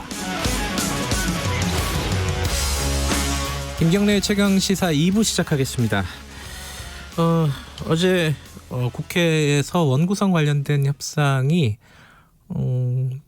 제대로 안 이루어지고 있습니다. 여당이 지금 6개 상임위원장을 단독으로 선출을 했고요. 나머지 것들도 야당이 협조 안 하면은 여당이 다 할 수 있다, 이런 식의 얘기를 계속 하고 있습니다. 통합당 입장에서는, 미래통합당 입장에서는 뾰족하게 뭔가를 대응할 수 있는 방법이 없어 보이기도 하고요. 전략이 어떤지, 그리고 어떤 방식으로 국회를 정상화시킬 수 있는지 미래통합당 얘기를 오늘 좀 들어보겠습니다. 김기현 의원 연결돼 있습니다. 안녕하세요. 네, 김기현입니다. 반갑습니다. 예. 일단 그거부터 좀 여쭤보죠. 그 민주당 쪽하고 박병석 국회의장이 이게 상임위원장 단독 선출한 이유를 이렇게 얘기했습니다. 참을 만큼 참았다. 그리고 코로나 이런 급박한 민생 현안 위에서 일하는 국회 미룰 수 없다. 이렇게 얘기를 했거든요. 여기에 대해서는 어떻게 생각하시나요? 정말 완전히 그 내로남불입니다. 네. 참을 만큼 참은 건 여당이 아니고 야당입니다. 빨리 일하는 국회 만들어야죠. 일하는 국회 만들기 위해서 그동안 여야가 30년이 넘도록 계속 지켜져 왔던 불문율, 거기에 따라서 합의해서 상임위원장을 배분하고 특히 야당이 법사위를 가져간 그런 오래된 전통을 그대로 이어가면 되는 건데, 그걸 깨고 자기들 마음대로 결정해놓고 자기들 갑질을 하면서 마음대로 안 따라오면은 협력 안 한다 그러면, 그러고 협조 안 한 건 여당이죠. 아니 불문율 어기고 자기들 마음대로 일방적으로 하는 쪽이 여당이, 그쪽이 협치를 안 한 거죠. 그러면서 일하는 국회를 만들려면 예전에 그걸 우리가 만들어 놓은 전통에 따라가면 되는 겁니다. 자기들 마음대로 억지를 부려놔놓고 이제 일하자고요. 아니 그 일하기 법사위만 해결하면 금방 될 일을 왜 그렇게 자기들 억지를 부리는 거죠? 법사위원장을 여당이 꼭 하겠다는 거잖아요. 민주당 입장에서도, 야당도 마찬가지지만은 그 부분은 민주당 입장에서는 그 상임위원장 이게 그 지금까지 여러 변경이 있었을 뿐인데, 그러니까 상황에 따라서 여러 가지 다른 상황이 있었을 뿐이고, 지금은 여당이 해야 된다, 이게 민의다, 총선의 결과다, 이런 거잖아요. 이건 어떻게 보세요? 이런 거죠. 총선의 민의에 법사위원장 여당 중단의 민의 없습니다. 총선의 민의는 42%가 우리 통합당을 지지했습니다. 그런데 42% 지지 국민을 가지고 있는 정당을 그냥 깔아뭉개버린 거죠. 자기들만 끌고 갈 모양인데, 대한민국 국회, 이게 여당 국회입니까? 특히 이런 거죠. 법사위원장은 이게 김대중 대통령이 당선된 다음에도 여당이 아니고 야당이 법사위원장을 맡았었고요. 상임위원장을 여야가 의석수에 따라 배분하는 것은 다른 사람도 아닌 그 여당이 지금 모시고 있는 그 DJ 대통령, 김대중 대통령이 야당 총재 시절에 소수의 의견도 배려해야 된다고 주장해서 우리가 여당일 때 지금 여당이 야당일 때 만들어진 관례입니다. 그래서 그동안 지금 전통으로 지켜왔는데, 자기들이 지금 자기들 마음대로 모든 걸 다 좌지우지하겠다고 독재하겠다 그러는데, 독재를 막아야죠. 이렇게 의회 독재를 하면 되겠습니까? 그러면요, 지금 상임위가 6개가 구성이 됐고 여당에서 단독으로 열었잖아요, 이미. 그럼 계속 보이콧을 하시게 되는 건가요? 지금 어떻게 지금 방향을 잡고 계세요? 이번 주 금요일 날 또 자기들끼리 일방적으로 본회의를 열어가지고 상임위원장을 또 더 뽑겠다 그렇게 하는 모양인데. 네, 나머지 상임위원장이요. 이분들은 그냥 의회가 자기들 그냥 마음대로 시키는 대로 하고 야당은 그냥 따라오기만 하라고 하는 모양인데. 네. 그럼 국회가 필요 없죠. 야당은 여당 시키는 대로 해야 될 것 같으면 야당을 없애버리고 네. 하면 되는 것이고 국회도 사실 필요가 없죠. 여당 청와대 시킨 대로 다 할 건데 국회를 거쳐갑니까? 그냥 비용도 들어가는데 국회는 다 없애버리고 네. 국회 예산해버리고 대통령이 마음대로 하라고 하시죠. 아니 독재하겠다는 건 그렇게 작정하고 하시면 되겠습니까? 그러면은 앞으로도 계속 당분간은 이렇게 상임위라든가 국회 본회의라든가 참석을 안 하는 걸로 지금 방향이 진행이 되는 건가요? 미래통합당 입장에서는? 글쎄 우리 당 입장에서 이번 금요일 날 본회의 한다는데 참여할 수가 있겠습니까? 자기들 일방적으로 마음대로 의사일정 정하고 국회의장은 거기에 같이 놀아나면서 중립성도 지키지도 않고 세상에 상임위원회 배정을 국회의장이 독단적으로 국회의원 본인의 의사도 물어보지도 않고 하는데 어디 있습니까? 대한민국 역사에서 저는 처음 들어봤습니다. 교섭단체가 법령이 있는데 교섭단체 추천을 받도록 국회법에 명시되어 있는데 교섭단체 추천도 받지 않고 일방적으로 배정을 한다고요? 아니 이게 지금 군사 독재 시절에도 없었던 일입니다. 국회의장 정말 반성해야 되고요. 여당은 정말 그럴 바에는 차라리 국회 없애자고 그러십시오. 아니 그 뭐 때문에 자꾸 국회 운영하면서 그렇게 골치 아프게 하십니까? 그냥 마음대로 독재하라고 하십시오. 그러면요 지금 주호영 원내대표도 엊그제 이제 본회의장에서 그 얘기를 했잖아요. 이럴 바에는 18석 상임위원장 다 주자. 다 가져가라 이렇게 얘기를 했잖아요. 근데 실제로 그렇게 되면 어떻게 되는 겁니까? 이게 미래통합당 입장에서는 실리도 못 찾게 되는 거고 이렇잖아요. 이게 그런 식으로 일이 진행이 되도록 보시겠다는 건가요? 그럼 차라리? 이런 거죠. 그러니까 국회에서 우리가 상임위원회를 6개 아니면 7개를 가져오니 많이 하는 게 위원장을 맡는다고 해가지고 실리 이렇게 표현하시는데 사실 야당이 위원장 만든다고 특별한 실리란 게 없습니다. 그냥 저희들이 법사위를 지키자고 하는 것은 이것은 오랫동안 우리가 지켜준 불문법이고 특히 국회의장이 여당 소속이었던 사람이고 실제로 여당 편을 들고 있기도 하고 또 여당이 다수당이니까 최소한의 견제와 균형이라는 국회의 본래 임무에 부합하도록 그래서 그동안 지켜줘왔던 30년에 걸친 그 관행이고 그것이 우리 불문법인데 그 법사위원회를 야당이 맡는 그 불문법을 지켜달라고 하는데 그걸 무시하고 간 거거든요. 그러니까 이게 실리 문제 이런 문제가 아니고요. 저희들이 상임위원장 몇 군데를 차지한다고 해서 특별한 실리가 있는 것도 아니고요. 결국은 여당이 하고 싶은 대로 다 할 텐데 그렇지만 우리가 지켜야 될 불문법이라도 국회의 관행과 법은 지켜야 되는 거 아니냐. 이 좋은 전통들을 깔아뭉개고 가는 것을 우리가 눈 뜨고 보고서 적당히 타협한다 그러면 지금 북한에서 남북 공동연락사무소를 폭발하고 있는데 거기에 굴복해가지고 우리 뭘 갖다 바치겠다고 조공을 같이 갖다 바치겠다고 그렇게 해서는 안 되잖아요. 그거는 대한민국의 국회에 관한 문제고 자존심에 관한 문제죠. 42% 국민을 지지하고 있는 야당을 이렇게 깔아뭉개고 가고 있는데 그걸 용납할 수 없다는 것이 저희들의 생각인 거죠. 근데 어제 기사를 보니까요. 김기현 의원께서 이런 말씀을 하셨더라고요. 이제 우리의 의지와 진심을 국민들께 충분히 전달했으니까 국민만 바라보고 이제 각 상임위로 들어가서 치열하게 싸워야 한다. 이건 어떤 뜻이에요? 이런 거죠. 지금 어차피 여당이 보아하니 협치의 정신도 없고 국회를 자기들 독단적으로 운영하겠다는 것이 명확하게 드러났는데 자기들이 의석수로 무조건 밀어붙이면 우리로서는 방법이 없으니 우리가 할 수 있는 최소한의 노력들을 다 하고 그리고 우리 국민들에게 이런 터무니없는 짓을 한다는 것을 충분히 알릴 만큼 알린 다음에 그런 다음에 국회에 들어가서 활동을 해야죠. 우리 국민들이 뽑아준 우리 헌법기관인데 각자 들어가서 상임위에 배치돼서 활동하면서 잘못된 정책들에 대해서는 견제하고 잘된 정책이 있으면 그거 지지하고 그래서 빨리 진행되도록 돕고 그렇게 그렇게 하려면 본래의 국회의원 활동을 하겠다. 다만 이렇게 잘못된 불법적 그런 그 조치들에 대해서 우리가 용납하는 것은 아니다. 부릅뜨고 눈을 부릅뜨고 계속해서 불법이 자행되지 않도록 지키겠다, 감시하겠다 그런 의미죠. 예, 어찌됐든 그런 어떤 진심, 의지 이런 것들을 충분히 보여준 다음에 상임위로 들어가서 더 치열하게 싸우자 이런 말씀이시잖아요. 그게 한 시점이 언제쯤 될까요?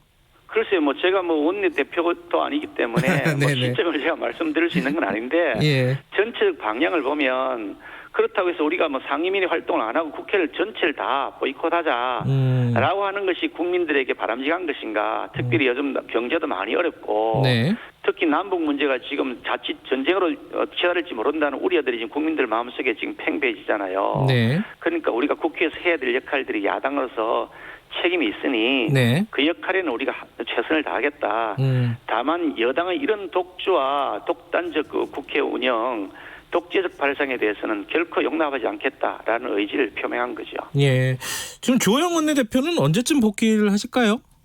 글쎄 뭐 제가 뭐 통화를 해보거나 하지는 않았습니다만은 네. 뭐 지금 뭐 조영 원내대표가 아니라 누가 원내대표 하더라도 네. 여당이 이렇게 자기들 마음대로 독재하겠다고 달게 들면 네. 뭐 달리 방법이 없지 않겠습니까? 그러니까 주 대표가 뭐 잘못한 것은 아닌데 네. 자기가 책임을 지고 사의를 표명한 것이라서 예. 가급적이면 다시 우리가 야당이 단합해서 가야 된다. 얼마 되지도 않는 숫자를 가지고서 우리가 또 다시 깨져서 되겠느냐. 그러니까 서로 다독이면서 다시 우리 그 전열을 정비해서 갈 수 있도록 하자 요청하고 있긴 한데 네. 아직 뭐 뚜렷한 대답이 없고 본인 굉장히 완고한 의지를 갖고 있는 것으로 알려져 있습니다. 그러니까 당내 분위기는 뭐 주호영 원내대표를 재신임하는 쪽으로 의견이 모아졌다 이렇게 보면 되겠죠 일단은. 전체적으로 뭐 다른 의견 좀 있긴 합니다만은 전체적으로는 주 대표를 계속 신임해서 가야 되는 것 아니냐는 의견이 많습니다. 아까 말씀하셨듯이 이렇게 이런 상황에서 어찌 됐든 결과적으로는 상임위에 들어가서 국회의원으로서 싸워야 된다라고 말씀을 하셨는데, 근데 상임위도 지금 의원님 같은 경우도 원래 이제 법사위를 희망하셨는데 지금 산자위로 배정이 됐잖아요.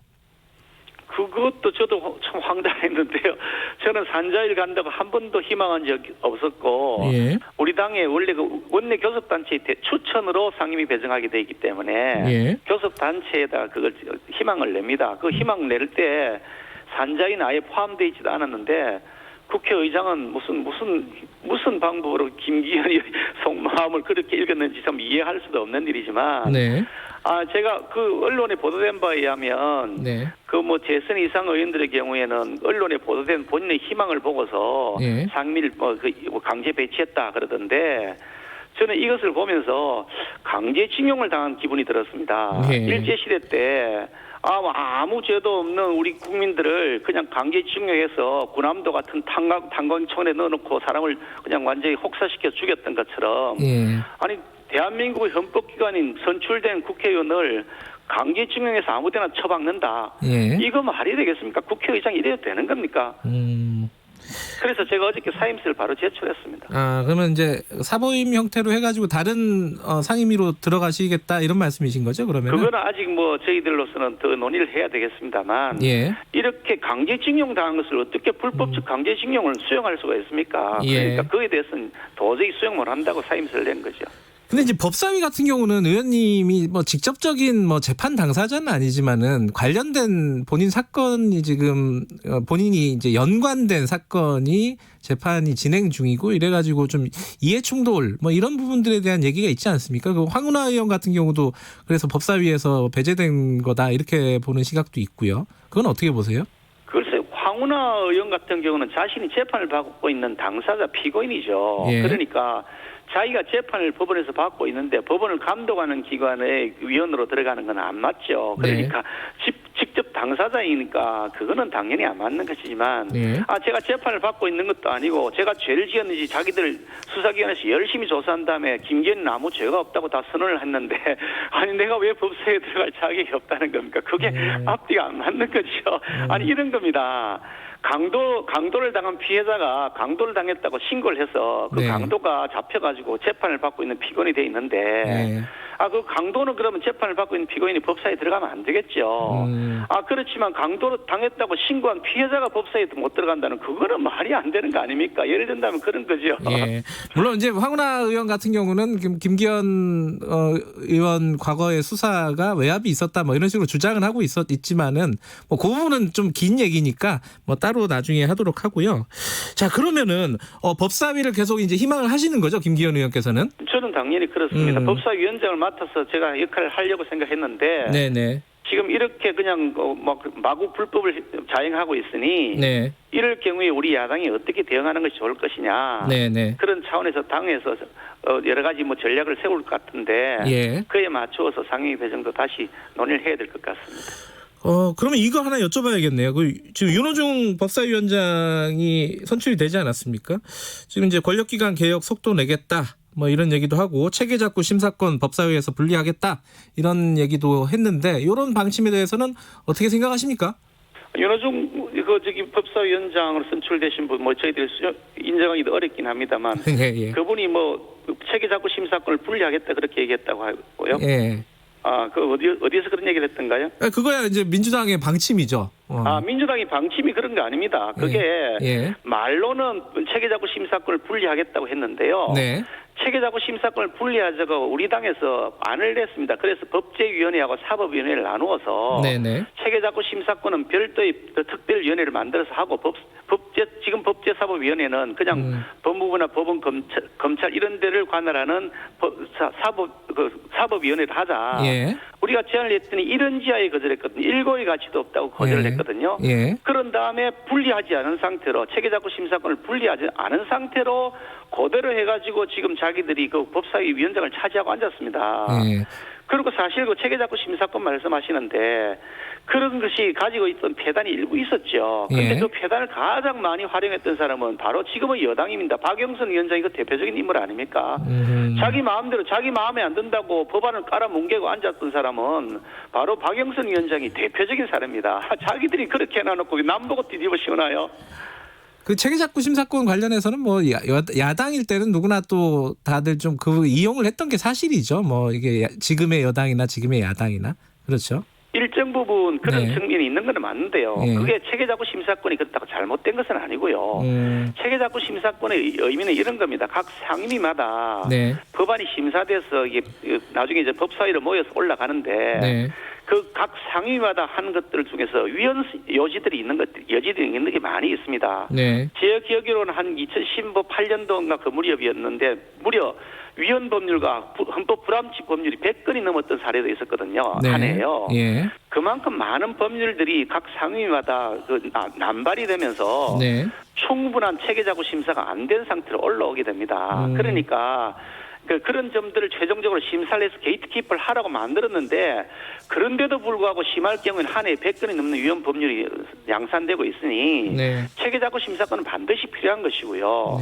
특히 양원제가 아닌 단원제로 상원 양원이 하원이 아닌 양원제가 아니잖아요. 우리는 단원제를 하니 적어도 그런 게이트키퍼 역할을 법사위가 해야 된다라는 차원에서 만들어진 것이고 그거는 바람직한 제도죠. 다만 그걸 남용한 일부 사례가 있었다는 것 때문에 그걸 없애겠다 그러면 그렇게 하게 되면은 빈대 잡자고 초과상관 태우는 거죠.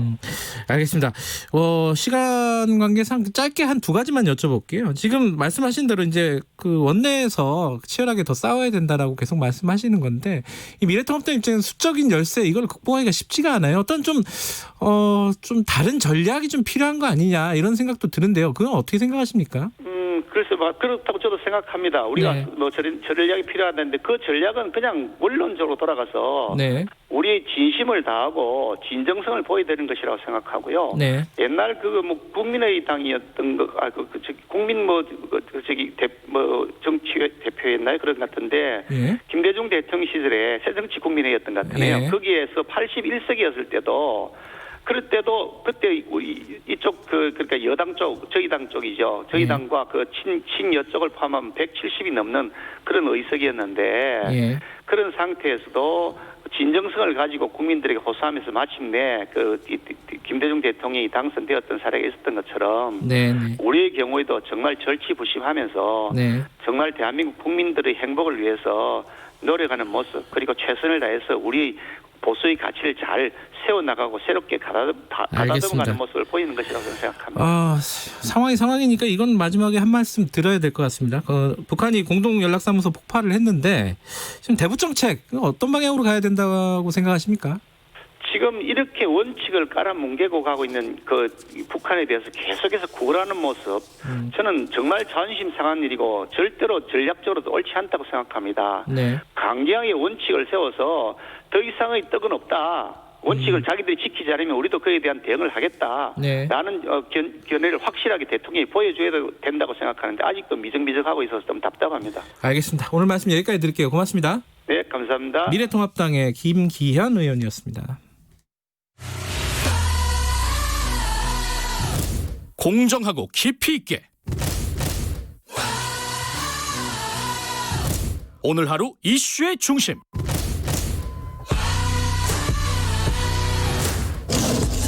김경래의 최강 시사.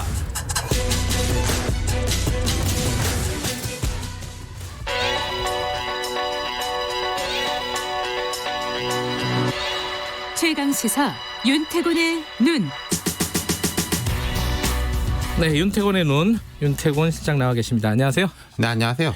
국회 얘기 좀 더 이어가 보죠. 오늘 어떤 얘기 해볼까요? 국회 쪽에서? 국회보다 전반적으로 볼 때요. 네. 되게 덥잖아요. 네. 벌써 더워졌어요. 네, 네. 아침에도 더운데 한여름이고 통상 지금부터를 하한기라 그러죠. 하한기. 보통 그런 말 써요. 농한기는 들어봤어도. 하한기 이제 여름철 약간 한가할 때 쉰다 이런 건데 가끔 학교는 이제 기말고사 보고 방학 준비할 때고 가정에서도 여름휴가 생각하고 뭐 정치권도 좀 쉬면서 정기국회, 뭐 국정감사 이런 거 준비할 때거든요. 원래는 그렇다. 원래 그렇죠. 근데 요새 전혀 그런 분위기가 아니잖아요. 아니죠.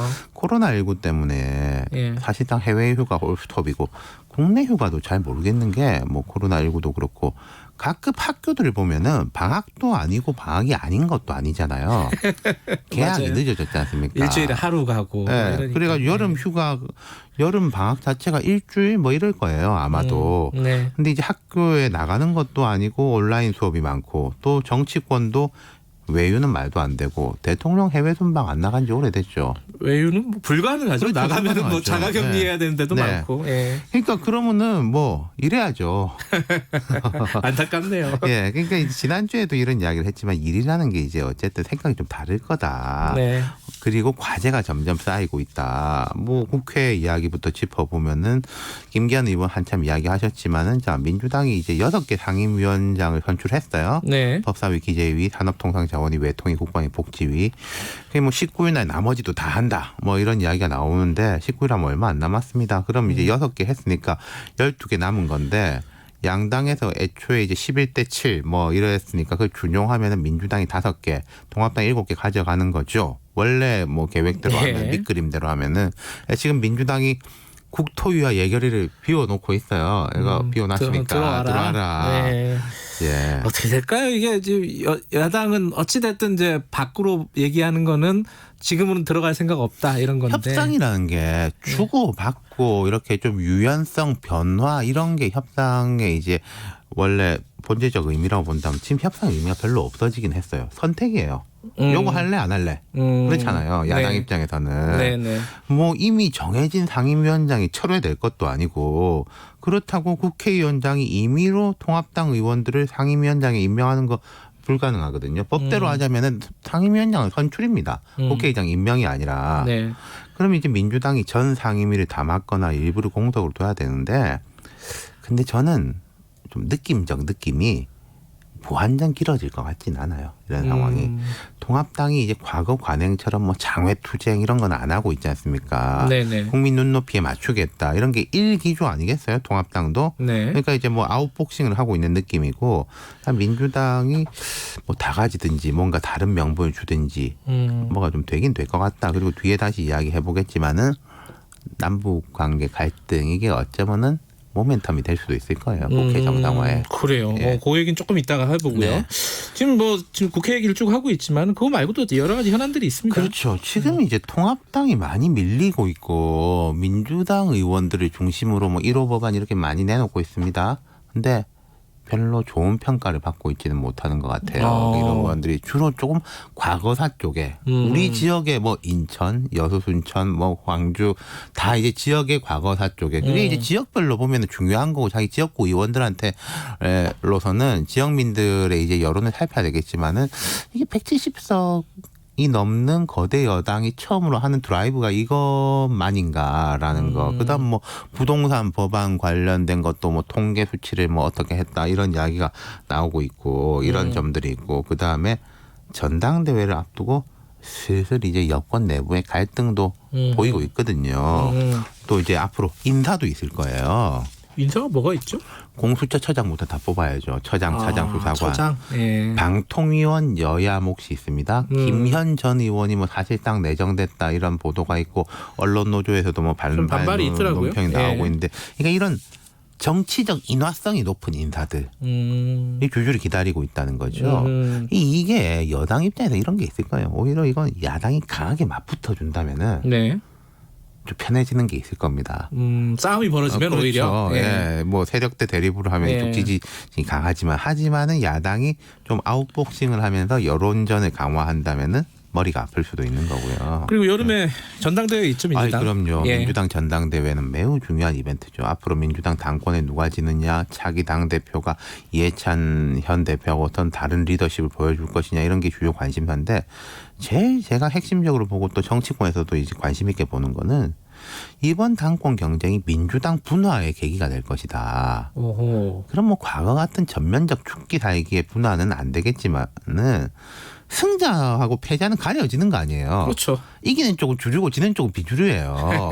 그리고 이제 어차피 지금 당권 주자들이 범친문으로 분류되지만은 이제 나눠지는 거 아니겠습니까? 그 원내대표 경선 때도 김태년, 전해철 이렇게 하면서 조금씩 분화가 있었어요. 네. 지금 이제 전당대회를 하면 쉽게 말하면 이거예요. 이낙연 대세론 쪽이냐?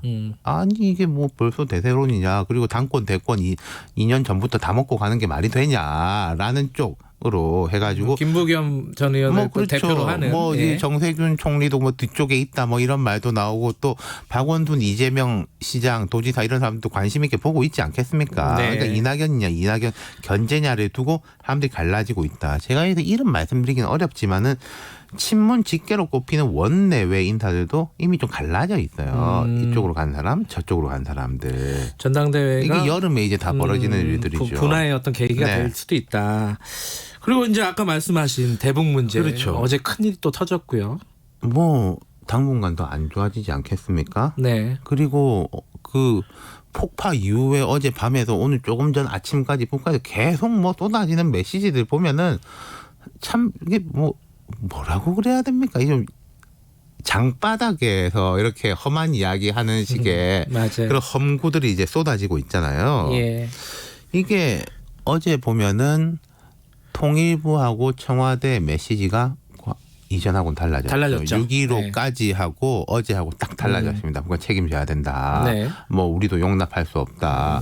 그리고 아마 정부에서는 이런저런 시나리오들을 갖고 있을 거예요. 이 정도 선이면은 우리도 그냥 말로 대응하는데 이 정도 선을 넘어선다면은 행동 대 행동이다. 뭐 예컨대 군사적 도발일 경우에는 뭐 그런 것이겠죠. 예. 그런 부분이 있는 것이고 그리고 이제 청와대하고 통일부 쪽에서는 어제 좀 스탠스를 조정한 게 이런 것 같습니다. 지금 남북 관계를 바로 하는 것도 맞지만은 국민들 여론 지난 한 일주일 동안에 계속 차곡차곡 쌓여와 있었잖아요. 그렇죠. 그리고 이제 뭐 우리가 좀 참아준다 이런 분위기였지 않습니까?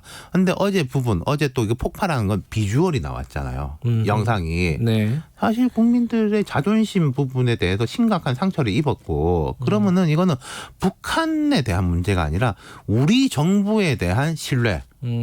를 지켜야지 앞으로 상황이 좋아질 때 뭐 대북 관계를 뭘 하더라도 가는 건데 여기서 우리 정부에 대한 신뢰가 떨어져 버린다면은 앞으로 되게 어려워지는 거거든요. 그 부분에 대해서는 이제 스탠스를 좀 잡은 것 같아요. 물론 뭐 그렇다고 해서 우리가 당장 행동으로 뭐 할 건 아니겠지만 이런 부분들이 있는데 왜 그럼 이게 국회는 모멘텀이 될 수 있다고 보느냐. 그렇죠. 아까 그 말씀하셨어요. 통회통이 국방위, 예. 뭐 외통위 같은 거는 해야 되는 거 아니냐. 어제 통합당 말고 국민의당의 권은희 의원이 그런 말을 살짝 했어요. 그러고 말하자면 통합당도 뭔가 들어올 기계 모멘텀을 잡아야 되는데 못 이기는 척하면서 들어가고 또 이런 부분에 가가지고 정부한테 따지겠다라고 하는 거는 그 명분도 괜찮지 않습니까? 그리고 한번 들어오면은 다시 나가는 건 더 어려워요. 참 정치 잘 모르겠습니다. 저는. 그러게요. 네. 여기까지 듣겠습니다. 고맙습니다. 감사합니다. 윤태건의 눈이었습니다. 김경래 최강시사 2분 여기까지고요. 잠시 후 3부에서 뵙겠습니다.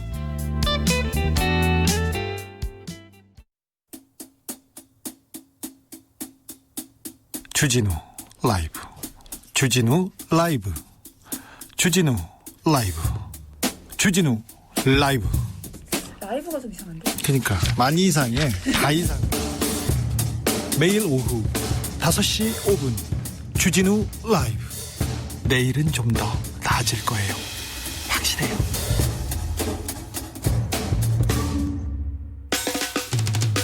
오태훈의 시사본부. 오태훈의 시사본부. 오태훈의 시사본부. 오태훈의 시사본부. 오태훈의 시사본부. 오태훈의 시사본부. 평일 낮 12시 20분 KBS 44기 성우들과 함께 듣는 오태훈의 시사본부. 점심 먹고 시사 한입. 지금 시각은 8시 30분입니다. KBS.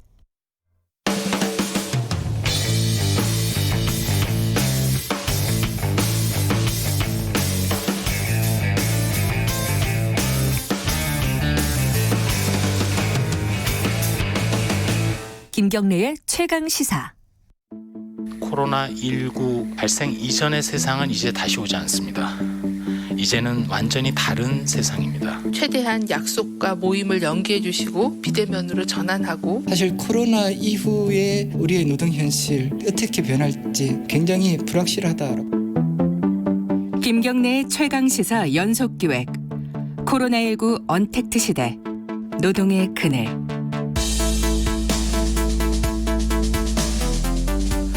네, 연속기획 언택트 시대 노동의 그늘. 비대면 시대에서도 보이지 않는 곳에서 위험을 감수하고 있는 노동자의 목소리를 들어보는 시간입니다. 오늘은 택배기사들 얘기입니다. 이게 최근에 온라인 쇼핑 많이 증가하면서 택배를 더 많이 주문하실 거예요. 아마 들으시는 청취자분들도. 택배기사분들은 더 힘들어진 시대가 된 거죠, 사실. 자, 권용성 전국 택배연대노조 부산지부장님 스튜디오에 모셨습니다. 안녕하세요. 네, 안녕하세요. 부산지부장이신데 네. 서울에 계신 거는 왜 그런 거죠? 예, 제가 해고 통보를 받고 이렇게 부산에서 이제 그 해고 통보를 철회시키기 위해서 싸우다가 네. 이 CJ 대한통운이 조금 이 부분에 대해서 너무 묵묵부답으로 나와서 서울까지 와서 이제 농성을 CJ 대한통운 앞에서 시작한 지 16일째 되고 있습니다. 지금 이제 거리에서 농성을 하고 계신 겁니까? 네네. 그 해고되신 뭐 이유가 뭐 특별히 있었습니까? 네, 이유가 대리점장은 되기는 하는데 네. 이것이 왔다 갔다 하는 거거든요. 그래서 저희가 이제 주장하는 것은 제가 이 대리점장의 불법과 비리를 좀 얘기한 적이 있어요. 그리고 노동조합 활동을 좀 제가 부산 지부장으로서 열심히 하니까 이에 대한 이제 해고를 이제 통보를 한 거죠. 이거는 이제 저희가 뒤에도 좀 말씀드릴 수 있는데 택배 노동자는 이제 계약을 하는데 계약 만료라는 취약성이 있기 때문에 그 계약 만료가 되어서 이렇게 해고 통보를 한 겁니다. 고용 구조라든가 이런 부분들은 뒤에 조금 자세히 얘기를 해보도록 하고요. 네. 이게 사실 택배 노동자들은 우리가 알고 있는 그런 일반적인 근로 형태가 아니라서 굉장히 좀 복잡합니다, 그죠? 네, 맞습니다. 자, 그 부분은 뒤에 좀 다뤄보도록 하고요. 제가 앞에서 말씀을 드렸는데, 이 코로나 이게 유행을 하면서 택배 하시는 분들은 굉장히 바빠졌죠. 실제로 그런가요? 네, 좀 예전보다 엄청 바빠진 건 사실이고요. 네.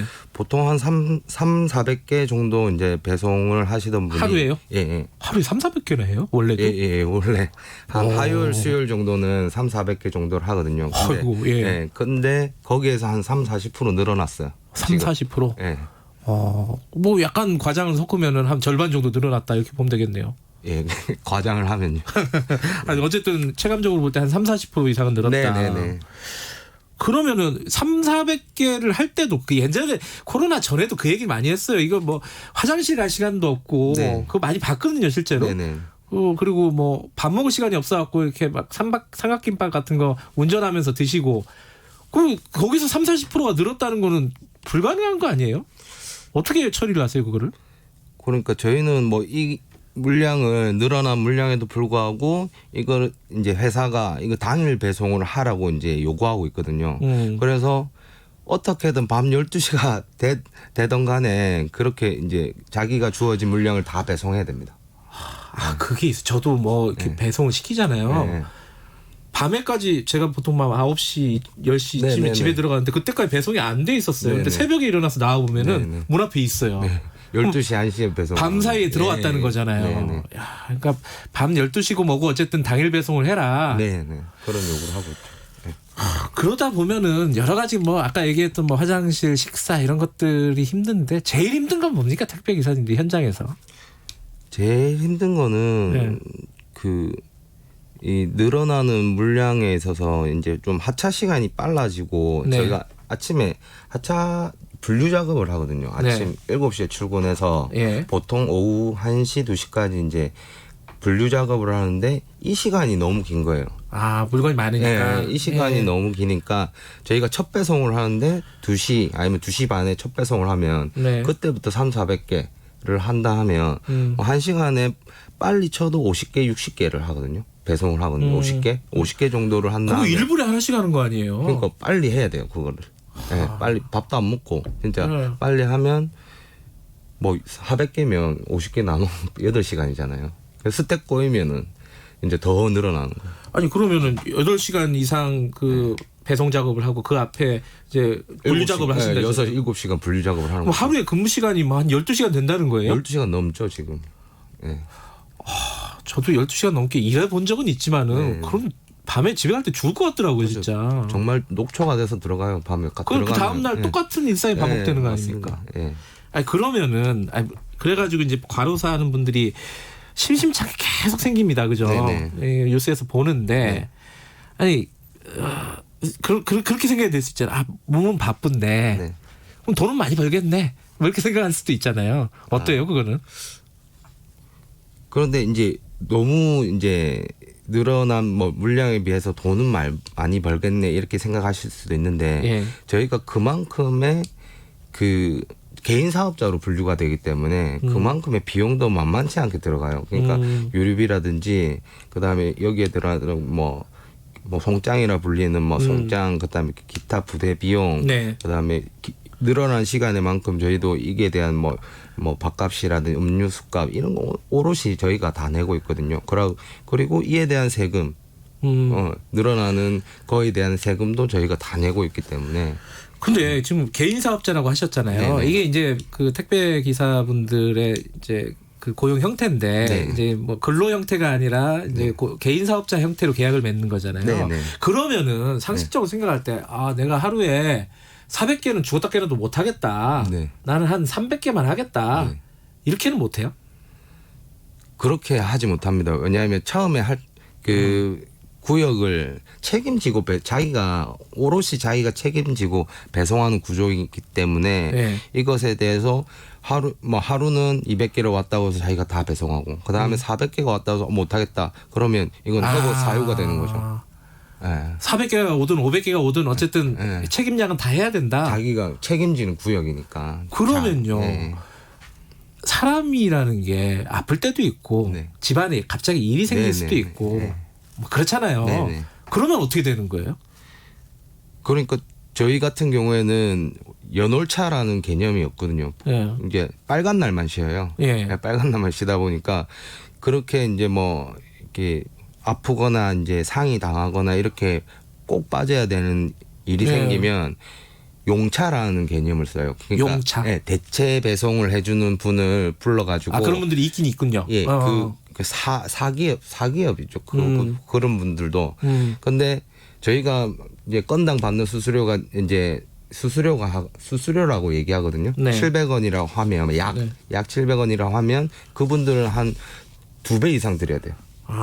네, 그래서 쓸 수가 없어요. 실질적으로. 그러니까 하루 내가 만약에 갑자기 일이 생겼어요. 애가 무슨 일이 생겨가지고 뭐 학교에 찾아가야 된다. 뭐 이런 경우가 있으면은 용차를 부르면은 뭐 돈이 1.5배가 나가버리는 2배가 나가버리는 거예요. 그러니까 이게 또 그 손해 보면서 또 그걸 하기는 그렇죠. 현실적으로 어렵고. 너무 그래서 시기가 너무 어려운 구조입니다. 자기가 다 어찌됐든 자기가 다 책임져야 되는 구조군요. 아프든 뭐 다치든 자기가 다 책임져야 되는 구조예요. 그러면은 저 아까 지금 700원 정도 말씀하셨다 그랬잖아요. 하나당. 저희가 보통 이제 배송을 물건을 사거나 이럴 때 택배비가 2,500원 받는 데도 있고 어떤 데는 뭐 3,000원 받는 데도 있고 뭐 비싼 데도 한 3,000원, 4,000원 받는 데도 있더라고요. 근데 그 중에 700원 정도만 택배 기사분이 가져가시는 거예요? 예, 저희 그러니까 CJ 대한통운 제가 CJ 대한통운이니까 예로 들면 2,500원이었을 때 이제 고객이 내시는 그 택배비가 2,500원이면 저희한테 택배 노동자한테는 한 800원, 약 800원 정도 이제 떨어져요. 떨어지는데 여기서 또 대리점 명목으로 대리점이 관리한다는 명목으로 수수료를 10%에서 20% 떼가거든요. 네. 그러면 800원에서 뭐 10% 20% 떼가면 약 700원 정도.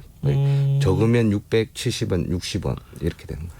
뭐 하루에 300개를 배달한다 그러면 700원씩 치면 한 20만 원 조금 넘는 거잖아요. 그 뭐 기름값 이런 거 본인이 다 부담하시죠? 본인 다 부담하고. 식비 이런 것도 본인이 부담하시고. 거기에 대한 세금도 저희가 다 내고.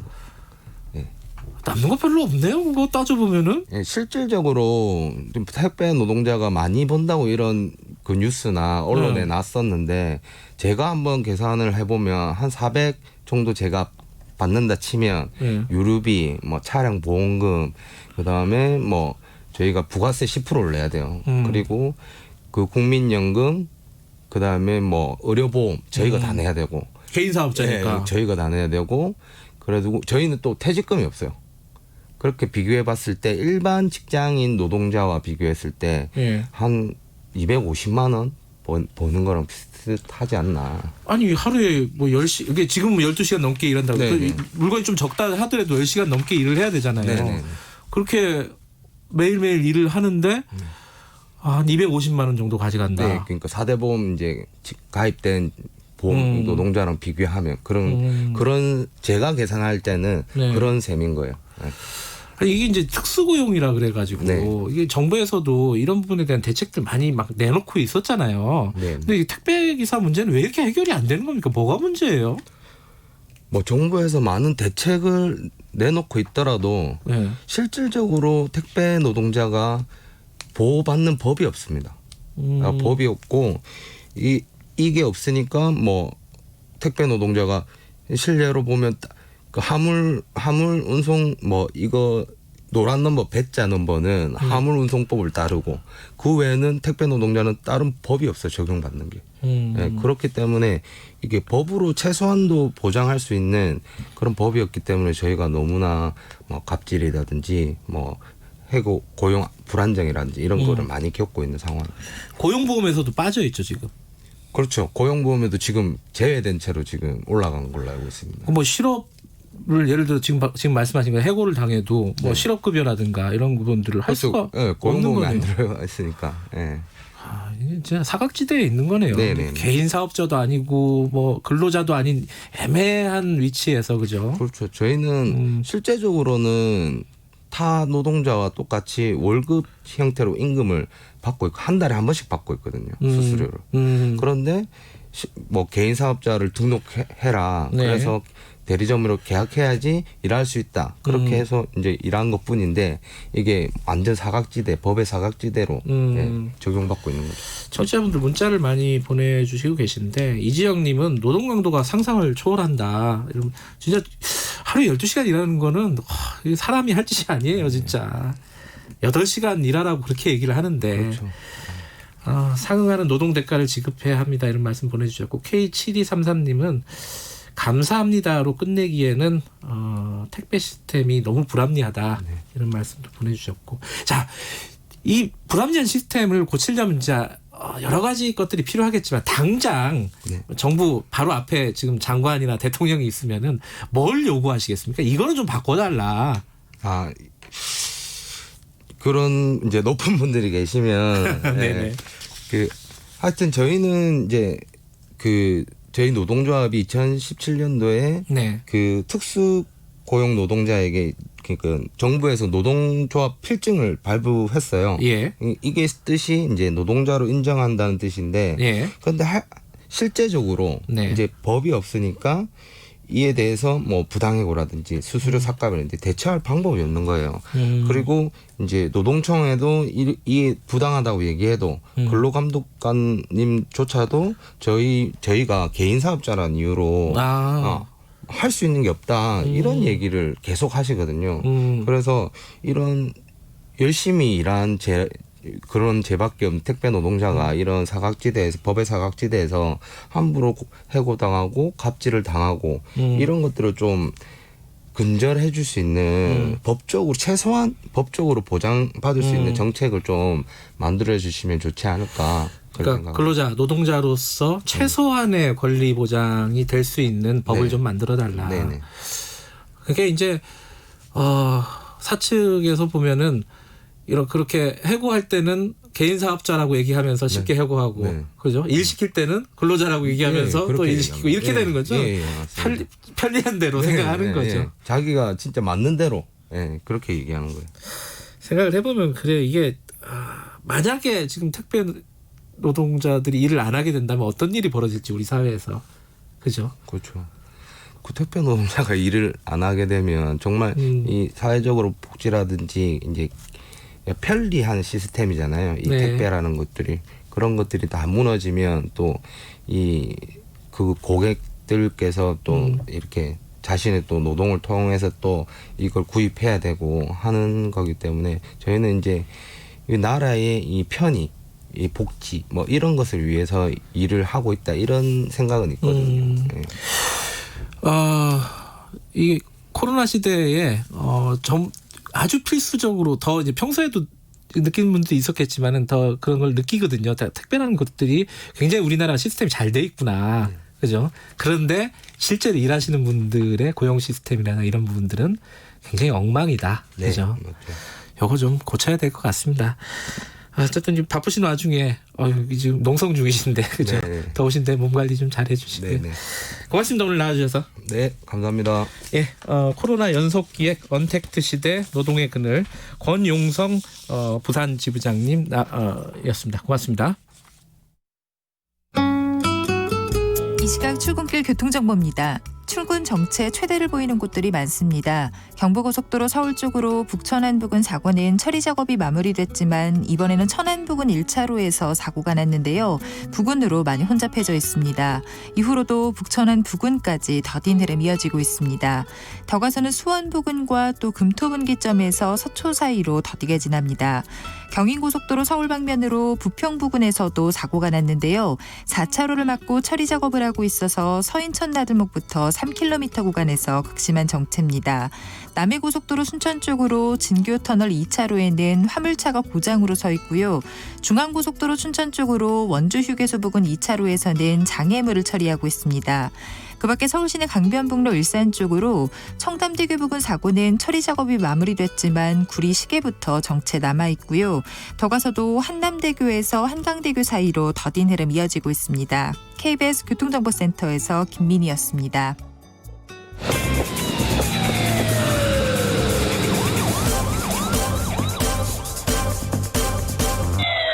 김경래 최강 시사.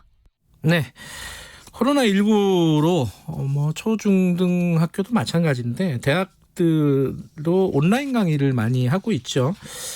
근데 이게 학습권을 침해받았다 그래갖고 돈을 좀 등록금을 반환해야 되는 거 아니냐 이런 목소리가 초창기부터 있었습니다. 그런데 지금 대학생들이 시위를 벌이고 있고요. 건대에서는 그런 어떤 대책들이 나왔어요. 오늘 전국 대학생 네트워크 이혜지 집행위원장 연결해서 관련 얘기 좀 나눠보겠습니다. 안녕하세요. 네, 안녕하세요. 전국 대학 학생 네트워크 정확한 명칭이 이거죠? 네. 저희는 이제 전국 대학 학생회 네트워크이고요. 학생회, 예. 네. 저희가 이제 작년 4월에 지난 2년 동안 활동을 하다가 공식 발족을 했었고요. 네, 대학생 생활권이나 뭐 등록금이나 교육이나 인권 등 대학생들이 겪고 있는 문제들을 함께 해결하기 위해서 전국의 33개 총학생회들이 함께 모인 연대체입니다. 이혜지 위원장께서도 대학생이신 거죠? 네, 저도 대학생입니다. 예, 지금 시위를 하고 있다고요? 도보 시위? 교육부에서 국회까지. 교육부가 저기 세종시에 있죠? 네, 맞습니다. 그럼 국회까지 지금 걸어가고 계신 거예요? 네, 지금 저는 인도를 하고 있지만, 네, 이제 오늘은 20명 정도의 대학생분들께서 함께 하고 계시고요. 예. 네, 15일에는 교육부 세종청사에서 시작해서 오늘은 천안역에서 평택역까지 25km 정도의 거리를 행진하고 있습니다. 이게 1학기 등록금 반환해달라, 이게 요구사항인가요? 네, 등록금 반환과 더불어서 코로나 대책 논의 과정에서 학생들의 이야기를 좀 들어달라라는 게 핵심입니다. 어떤 목소리를 들어달라는 거죠? 등록금 말고는? 등록금 외에도 이제 원격 수업이나 이런 전반적인 대학 학사 제도에서 굉장히 많은 것들이 변경이 되었는데 그런 데서 학생들의 요구 사항을 잘 들어주지 않고 이건 너무 무리스럽다, 이건 안 된다, 논의는 해보겠지만 긍정적인 답변을 주기 어렵다, 이런 식으로 회피만 하고 있어가지고 그런 부분도 같이 요구를 하고 있습니다. 지금 이제 1학기 사실 이제 온라인 수업을 대부분 하고 있는데 대학들도 이게 학교 측에서는 온라인 수업도 수업이고 학교는 운영됐는데 어떻게 대학 등록금을 반환을 하냐, 이런 입장이잖아요. 어떻게 보세요, 이 입장에 대해서는? 상반기에 온라인 강의가 대체가 되었다고는 하지만 학생들이 납부한 등록금의 경우에는 1월에 뭐 시설 유지비나 아니면 재료 구입비나 아니면은 실험 실수 수업을 들을 때 준비해야 하는 기자재들을 좀 구입하는 비용들이 있었는데 코로나19가 심각해지고 상황이 장기화가 되면서 학생들이 전혀 이 제대로 된 수업을 받고 있지 못한 상황들이 계속되고 있기 때문에 학생들이 등록금 반환을 요구하고 있습니다. 아니, 원래 이제 실습이나 이런 게 많은 과들은 등록금이 비싸잖아요. 네, 맞습니다. 그 부분에 대해서 조금 감면은 없었어요, 전혀?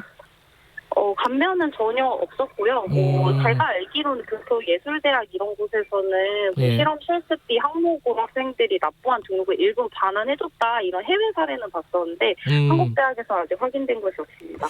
지금 건국대학교는 2학기 등록금에서 좀 감면을 해주겠다, 그리고 이제 얼마나 감면할지는 지금 얘기 중이다, 이런 입장을 내놨잖아요. 네네. 건국대 사례는 어떻게 보십니까? 좀 긍정적으로 보시나요?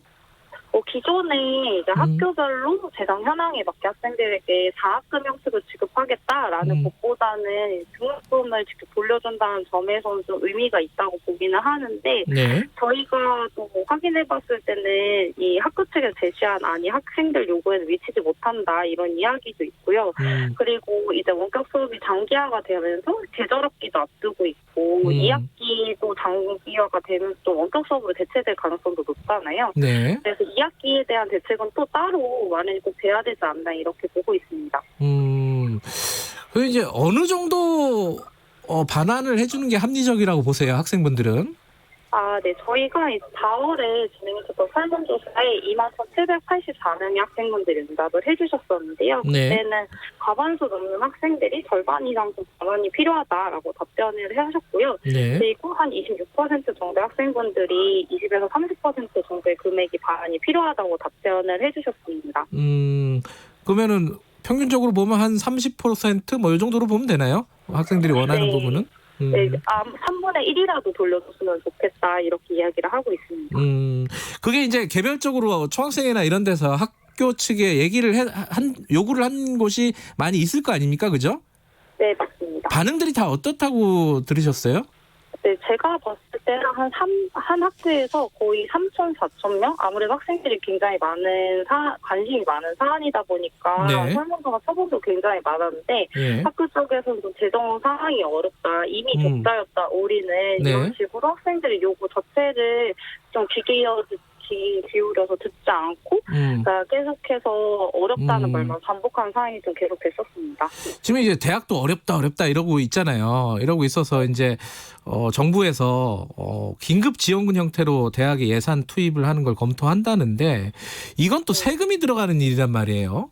이렇게 세금으로 등록금 문제를 해결하는 거에 대해서는 어떻게 생각하십니까? 대학이 자체적으로 해결해야 된다고 보세요? 어떻게 보세요, 이거는?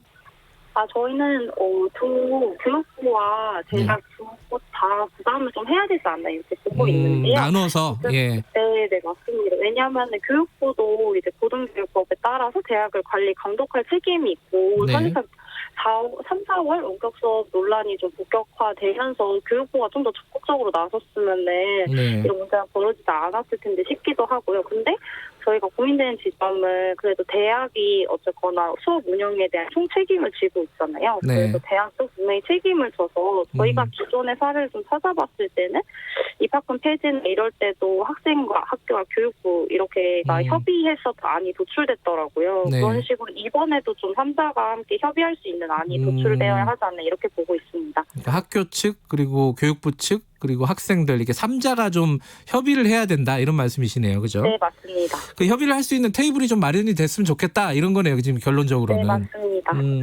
근데 지금 온라인 수업 되고 있는데 이 온라인 수업에 대한 불만들이 많으신가 봐요. 학습의 질이라든가. 왜냐면 그 불만이 없으면 이런 얘기가 나올 리가 없잖아요. 그죠? 어떤 불만들이 있는 거예요? 네, 저희가 앞서서 말씀드렸던 2만 명 넘는 학생들이 참여한 설문조사에서 거의 82% 정도가 원격 수업 질이 너무 떨어진다고 답변을 해주셨고, 좀 구체적으로는 사이트로 너무 불시로 점검을 해서 이 수업을 듣고 싶어도 들을 수 없다. 그리고 아예 수업 대신에 과제로 다 제출해라라고 하는 교수님들이 계셔서 이런 경우 수습 수강일도 너무 잦게 번복되고 학생들이 아무래도 원격 수업으로 진행되다 보니까 수업에 참여할 수도 없고 실험 실수도 전혀 되지 않는 상황이 무리스럽다라고 보고 있습니다. 그렇군요. 지금 이제 교육부 세종시에서 출발을 해가지고 국회로 가고 계신 건데 국회로 가는 이유가 특별히 있습니까? 그 예를 들어 뭐 청와대로 갈 수도 있고 뭐 이런 갈 수 있는 데는 많이 있는데 국회로 가시는 이유가 따로 있나요? 네, 사실 저희는 결국에는 학생들의 등록금 반환 요구가 실현이 되려면 선착 출강 예산이나 여러 법안들이 개정되는 곳이 바로 국회잖아요. 그렇기 때문에 교육부에서부터 시작을 해서 주무 부처인 거기에서 국회까지도 행진을 하고 있다라고 봐주시면 될 것 같습니다. 최종 결정을 하는 데 국회니까요. 그 정세균 총리가 이 그 등록금 문제 관련해서 약간 전향적인 얘기를 했고 교육부에서 그 관련된 검토를 하고 있는 걸로 알려지고 있어요. 거기에 대한 어떤 얘기는 들으신 적은 없나요? 어떤 식으로 얘기가 진행이 되고 있다? 네, 저희도 이제 행진을 하다가 어제자로 교육부와 그 공무조정실에서 발표한 자료들 좀 확인을 해봤었는데요. 저희가 아직 어떤 방식으로 하겠다라고 전달받은 안은 아직은 없는 상황이지만 이 과정에서 이 등록금 반환 요구했었던 사람들이 바로 학생들이기 때문에 무엇보다도 학생들의 이야기를 중심으로 해서 요구하는 안이 잘 설정되었으면 좋겠다 이런 입장입니다. 알겠습니다. 올해 초만 해도 이게 이렇게까지 오래 갈 줄 몰라가지고 등록금 반환 이게 뭐 잠깐 뭐 한두 달 하다 말겠지 싶었는데 이게 지금 진지하게 논의해야 될 상황인 것 같습니다. 몸 조심하시고요. 날 더운데 오늘 고맙습니다. 네, 감사합니다. 네, 이혜지 전국 대학 학생의 네트워크 이혜지 집행위원장이었습니다. 김경래 최강시사 오늘 여기까지고요. 내일 아침 7시 20분에 다시 돌아오겠습니다.